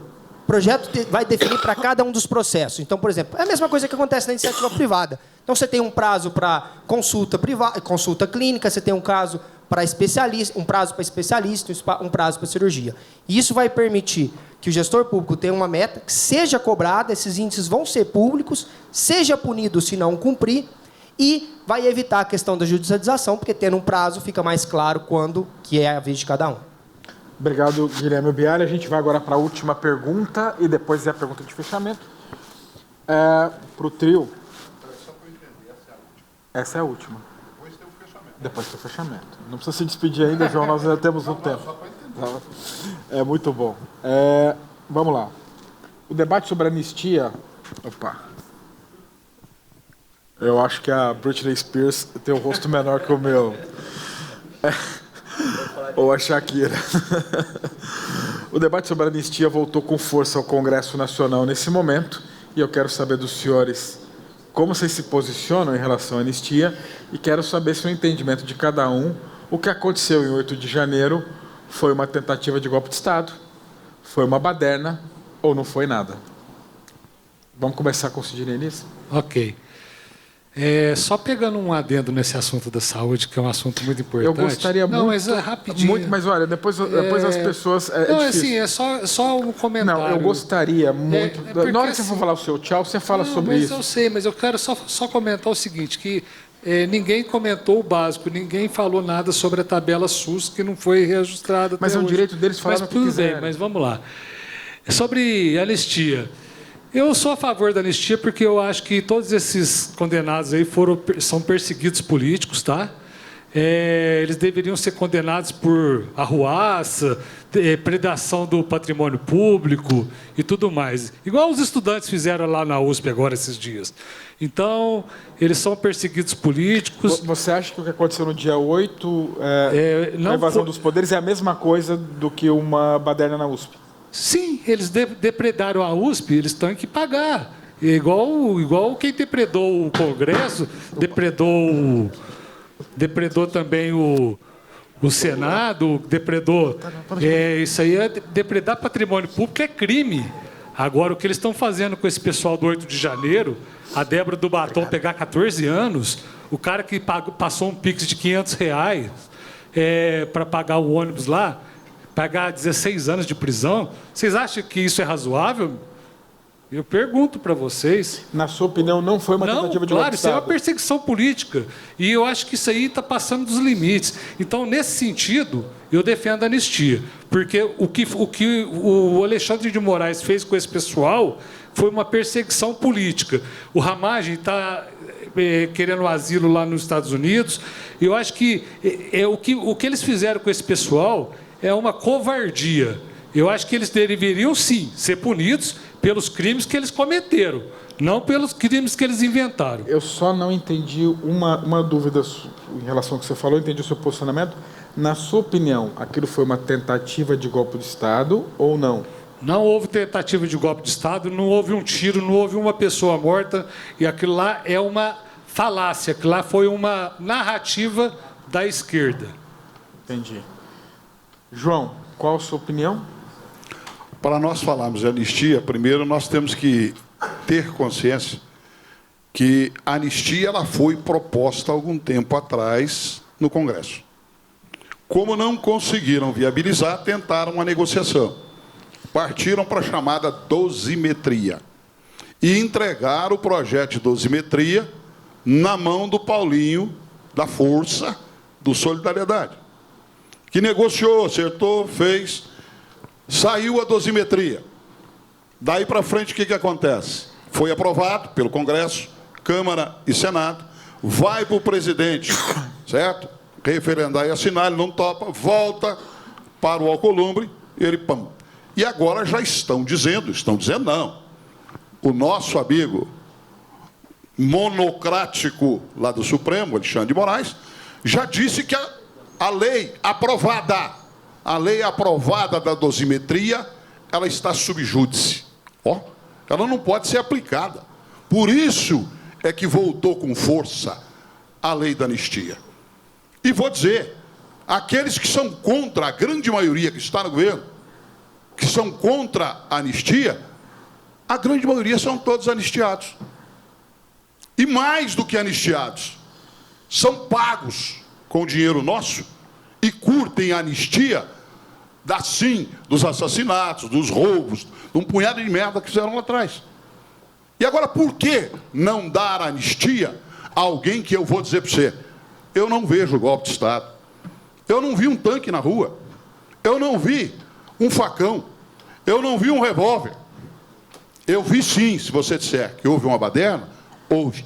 E o que é pior, o julgamento daquele pessoal foi totalmente errado. Por quê? Não se faz julgamento em conjunto. Primeiro, eles não poderiam ser julgados pelo Supremo. Eles teriam que ser julgados pela justiça comum.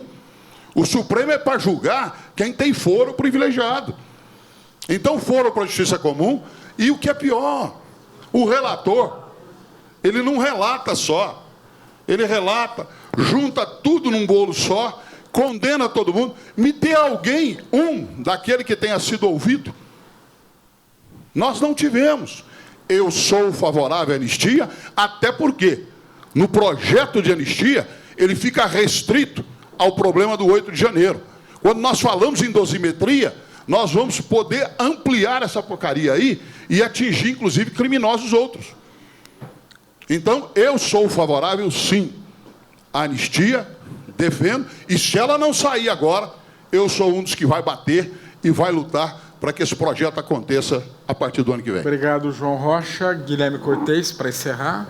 Deixa eu ilustrar a situação de uma certa maneira. 2 anos atrás, eu, João, Mariana, fomos candidatos à prefeitura. Nós perdemos a eleição. Imagina se os apoiadores de cada um de nós, revoltados com o que aconteceu, fossem até o Paço Municipal, depredassem o Paço dizendo que o prefeito Alexandre não foi eleito, que o sistema foi roubado, ou que se explodissem caminhões de gasolina no dia da validação do resultado da eleição. Não é assim que a democracia funciona. Democracia é um sistema em que as pessoas disputam, apresentam as suas ideias, e as que perdem aceitam o resultado, legitimamente. O João já disputou um monte de eleição, perdeu um monte de eleição e está aqui como a democracia prevê. Que bom! E aceitou esse resultado. O Bialy, desde que foi deputado federal, perdeu todas e seguiu na política, porque a cidadania é sobre isso. Que bom, que bom. Agora, quando a gente não tem respeito ao resultado, porque a outra bandeira, o outro partido ganhou, eu me vejo no direito de questionar a legitimidade da eleição, aí a gente perde o fio da meada. Aí a gente perde a razão das coisas. Quando a gente acha tolerável que as pessoas depredem os 3 poderes da República, que não era qualquer prédio, era uma tentativa de você atacar o poder central da República do nosso país, acho que não é razoável. E me surpreende muito que aqueles que tanto são duros contra a criminalidade passaram boa parte dos 4 anos lutando para reduzir pena, que, como muito bem o João falou, na versão rocambolesca dela, agora permite que até faccionado seja beneficiado pela dosimetria, incoerente com a discussão anterior que a gente teve. E finalizo dizendo, essa discussão da anistia é uma besteira. A gente está com uma plateia aqui muito qualificada, de empresários, a população vai nos assistir, a gente estava discutindo sobre a escala 6x1. Eu quero saber se a anistia vai resolver o problema da empresa de alguém aqui. Se a anistia vai resolver o problema de alguém que está lá fora trabalhando na 6x1. Eu quero saber se uma pauta como essa, que só diz respeito para as pessoas que quiseram voluntariamente para Brasília quebrar tudo e para aqueles que acham isso bonito, se uma pauta como essa tinha que monopolizar a atenção da população brasileira como essa. Uma besteira, não é prioridade do povo brasileiro. Sidney? Não é prioridade porque não é nenhum familiar seu que está preso injustamente, meu amigo. Se tivesse um familiar seu preso injustamente, aí sim, eu queria ver você lá, na porta da Papuda, lá, da Colmeia, tá? Então, se a Débora do Batom fosse sua irmã, você não ia estar falando desse jeito, não. E eu acho que o que está acontecendo é uma vergonha. O que o João Rocha falou é uma verdade. Esses condenados do 8 de janeiro deveriam ser julgados em primeira instância, num juízo comum, ter direito a segundo grau e tudo mais. Agora, do jeito que foi feito, eles já foram condenados antes de começar o julgamento.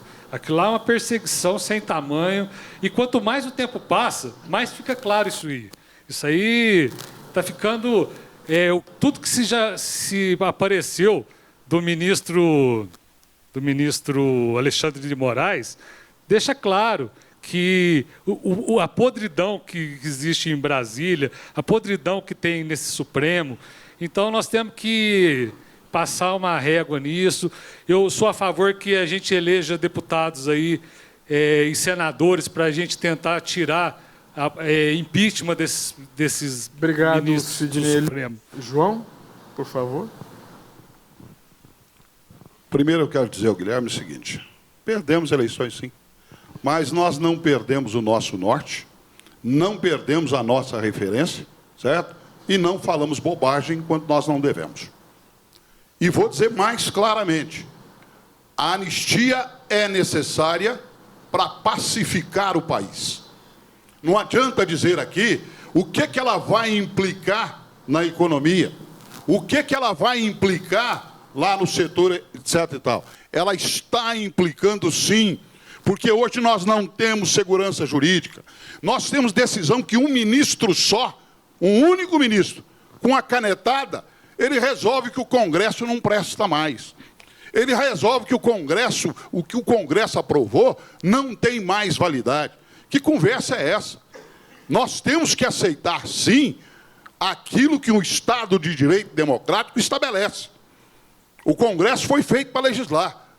O Congresso legislou, aprovou a dosimetria e agora uma canetada de um juiz diz claramente: isso não vale, porque o pessoal começou a chegar lá para pedir a diminuição de penas. Obrigado, João. É essa a realidade que nós precisamos mudar. Obrigado, João. E não a fantasiosa mudança que alguém está propondo aí. Obrigado, João. Só para registro histórico, é importante dizer que o ministro não declarou a lei inválida. Ele suspendeu os efeitos e mandou para o pleno,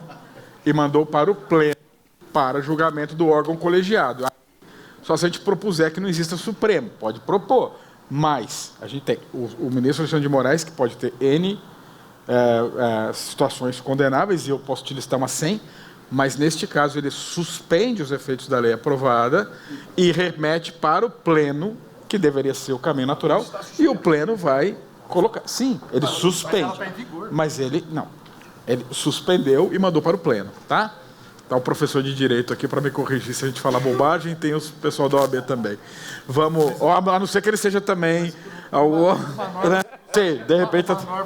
Obrigado. Acabei de falar com uma pessoa que está aqui, porque eu estava falando no celular. No Brasil até o passado muda, né? Então a gente tem que tomar cuidado, porque de repente o que aconteceu no Rio de Janeiro... Está tudo certo. Guilherme Cortez, vamos lá para encerrar o seu minuto.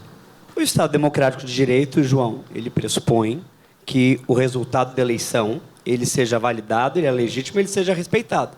Se a gente começar com a moda de que toda eleição, quando a gente não gosta do resultado dela, a gente questiona a validade, questiona a urna eletrônica, questiona quem vai assumir, comete atos como esse, eu acho que aí sim a gente vai para um caminho ruim na democracia do nosso país.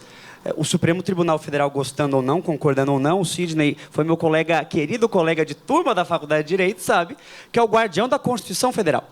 Portanto, a partir do momento que a gente tem um episódio, uma turbação, que questiona os pilares da Constituição, que é o voto, a transferência de poder, a democracia, as sedes do poder da República, isso passa a se tornar uma questão constitucional, não é um crime comum de uma pessoa que quebrou uma vidraça numa manifestação. São pessoas que elas estavam imbuídas, inclusive com relatórios sobre isso, de um objetivo político, que era contrariar o resultado da eleição, coisa que eu acho que é crime. Né? Se algum familiar meu, que certamente não perderia tempo com isso, tivesse nessa turbação, eu acho que deveria ser punido igualmente. Volto a dizer que eu acho que isso não é de interesse nacional, é de interesse só daquelas pessoas e de quem tem esses bandidos como de estimação, e daí passa a mão na cabeça deles, que eles paguem o que eles cometeram e que a gente discuta como futuros deputados federais o que importa para o país.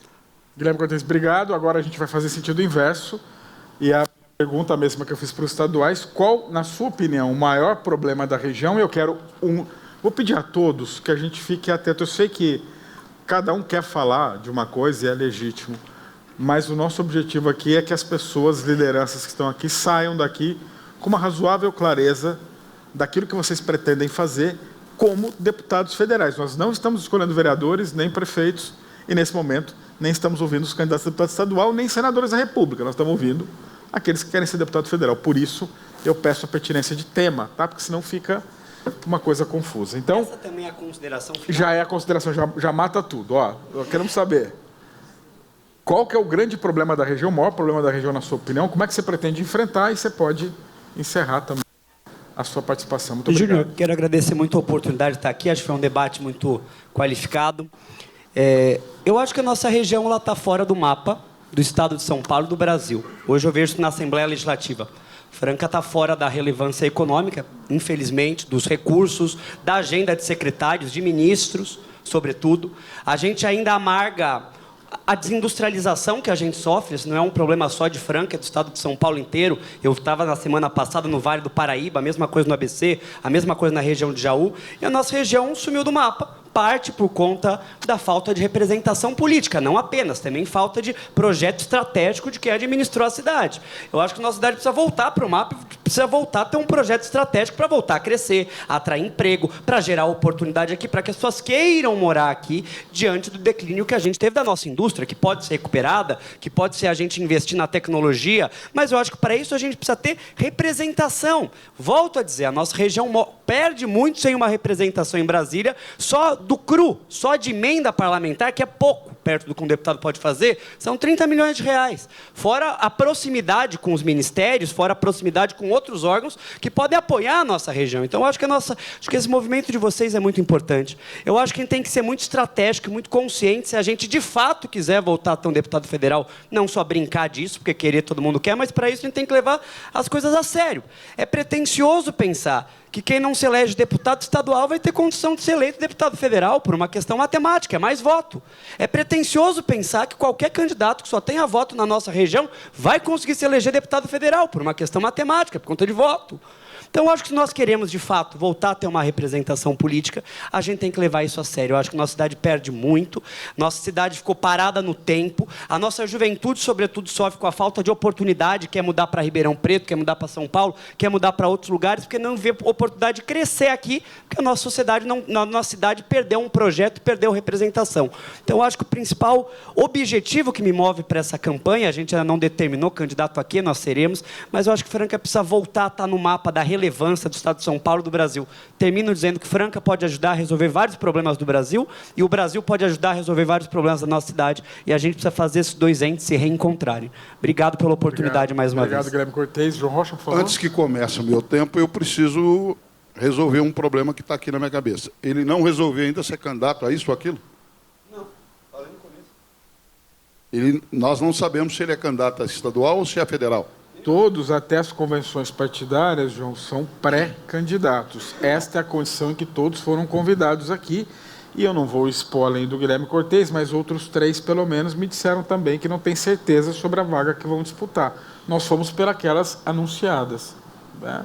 Inclusive você... Não, eu só quero... A pergunta minha é para eu entender em que contexto nós estamos. E respeito a sua posição. Sei que nós vamos até as convenções. Agora, a minha posição está definida. Sou pré-candidato a deputado federal. Pronto, não vou mudar. Certo? Até porque, eu já disse no início, Franca precisa de representação em Brasília e nós, no partido em que estamos, a linha de corte é bem baixa. Nós podemos chegar, sim, com um pouco mais daqueles votos que nós tivemos para prefeito, à condição de deputado federal.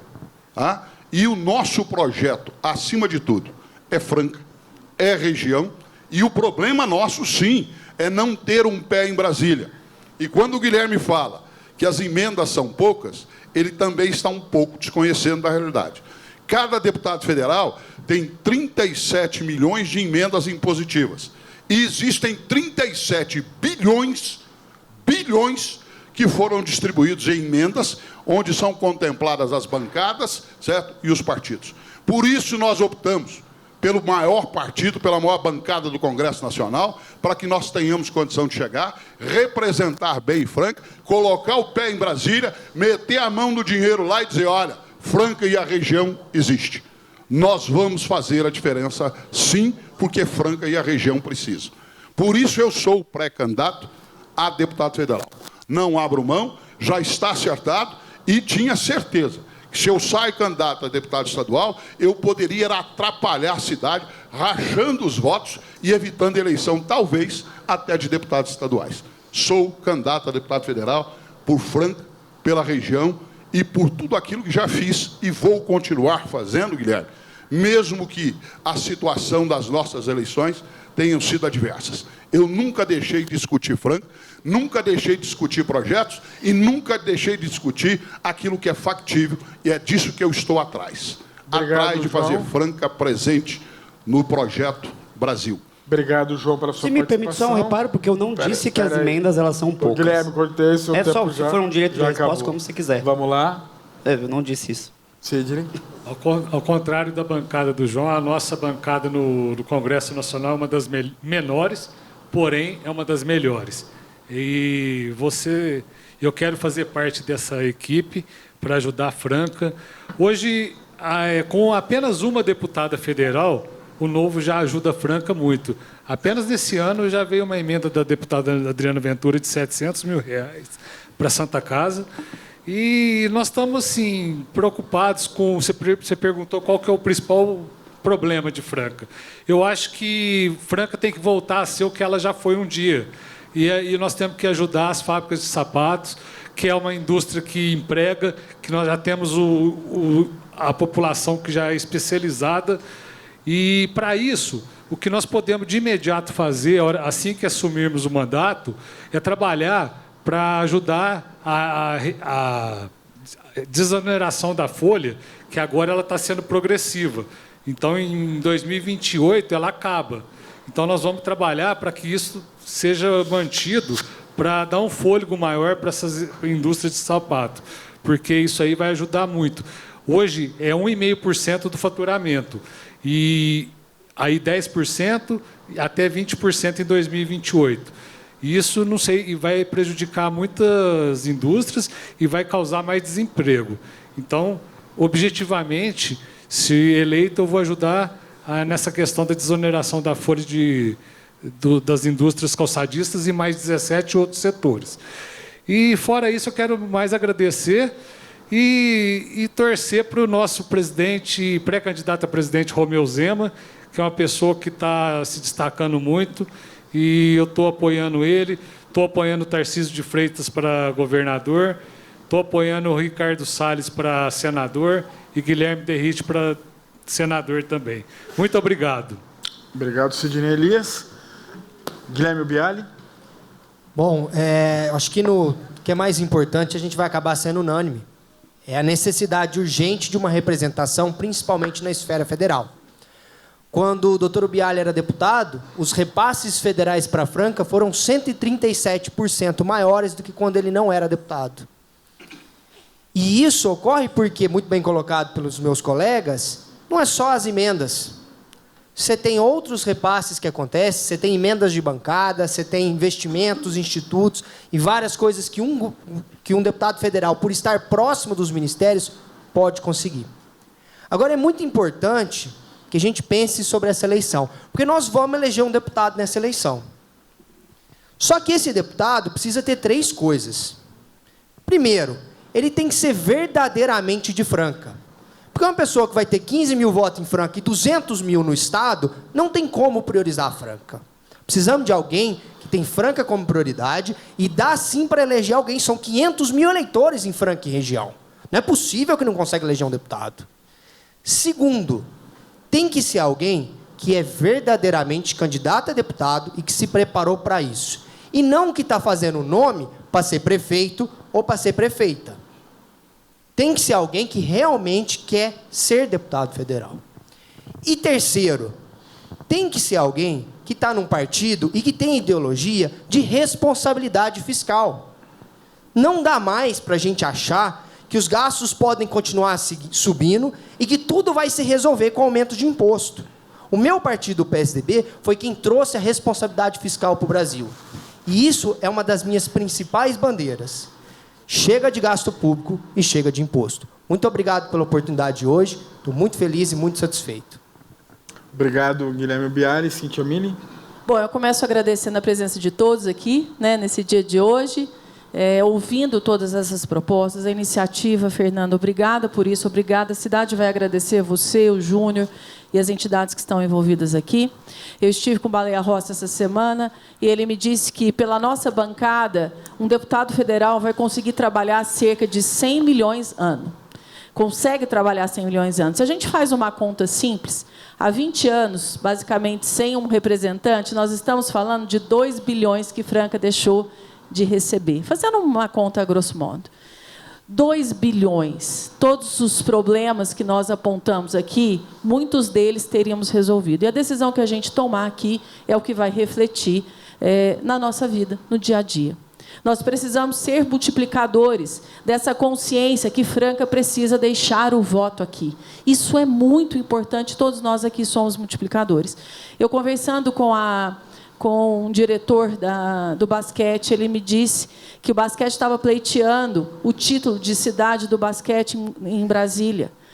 E me deu uma angústia, uma dor. Eu senti na alma de saber que quem vai propor a cidade do basquete no Brasil, do Brasil, é uma deputada de uma outra cidade que possivelmente nunca assistiu um jogo de basquete, porque nós não tivemos a capacidade de nos unir.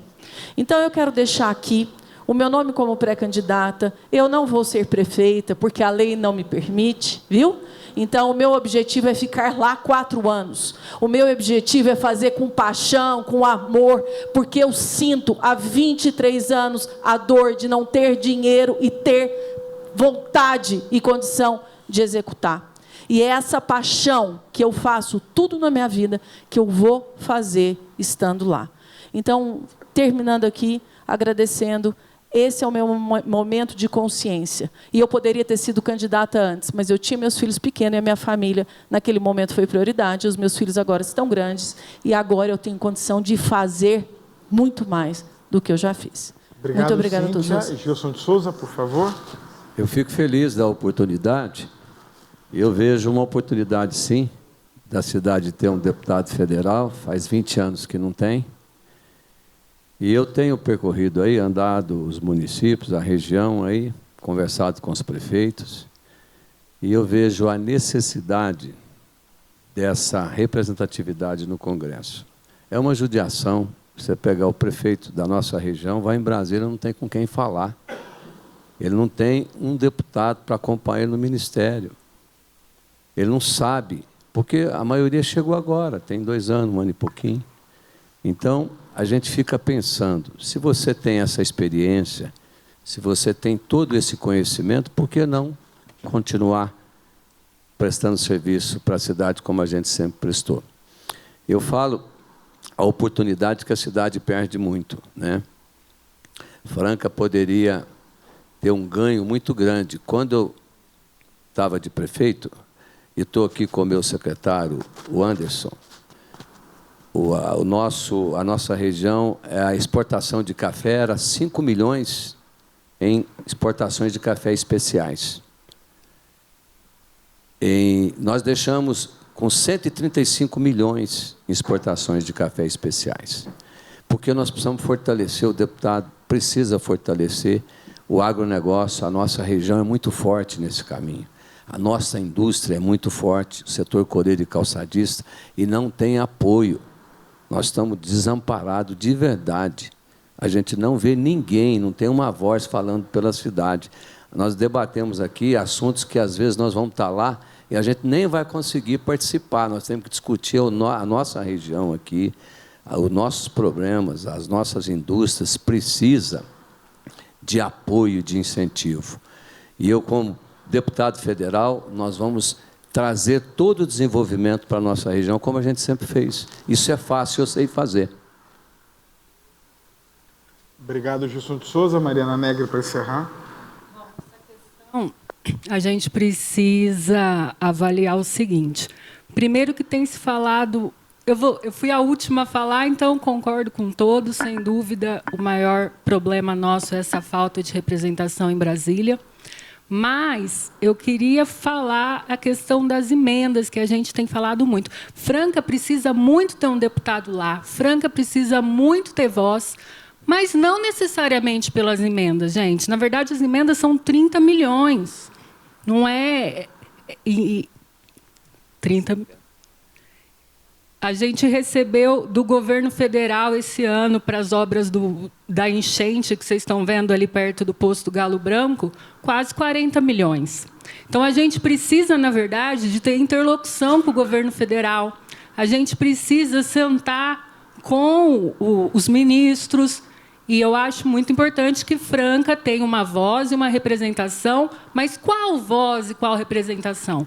Vocês tiveram a oportunidade de ver que hoje, a população depois vai assistir, que essas vozes são dissonantes, nós não temos a mesma voz. Então, é importante que Franca tenha a voz que mais tenha consciência, que mais tenha inteligência. O tempo aqui é muito curto para a gente falar, mas é importante que a população procure conhecer os candidatos, as propostas. A função principal de um deputado federal é legislar. E a gente precisa saber exatamente como cada um pensa sobre cada assunto importante e caro para nós, porque eles estarão lá votando. Então, a gente precisa ter voz, mas a população precisa ver qual voz vai escolher. Por fim, eu quero agradecer muito e parabenizar a CIF, GCN, Unimed, Cocapec, todo mundo que participou, porque essa iniciativa é muito importante, fortalece Franca e fortalece a democracia. Parabéns. Obrigado, Mariana. Eu agradeço, vou passar a palavra para o presidente encerrar, agradeço a paciência enorme de todo mundo e também a disposição por estar aqui. Eu acho que é um feito.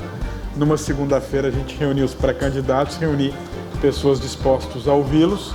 Nos próximos horas, dias, vai subir todo o material no portal GCN, na Rádio Difusora também e nos canais do Franca Tem Voz. Muito obrigado a todos, presidente, para encerrar. Pessoal, muito obrigado. Então, eu agradeço mais uma vez os nossos parceiros, Cocapec, Unimed, GCN, e a sensibilização de todos vocês pela necessidade de realmente a gente ter uma representatividade em Brasília e aumentar a nossa em São Paulo.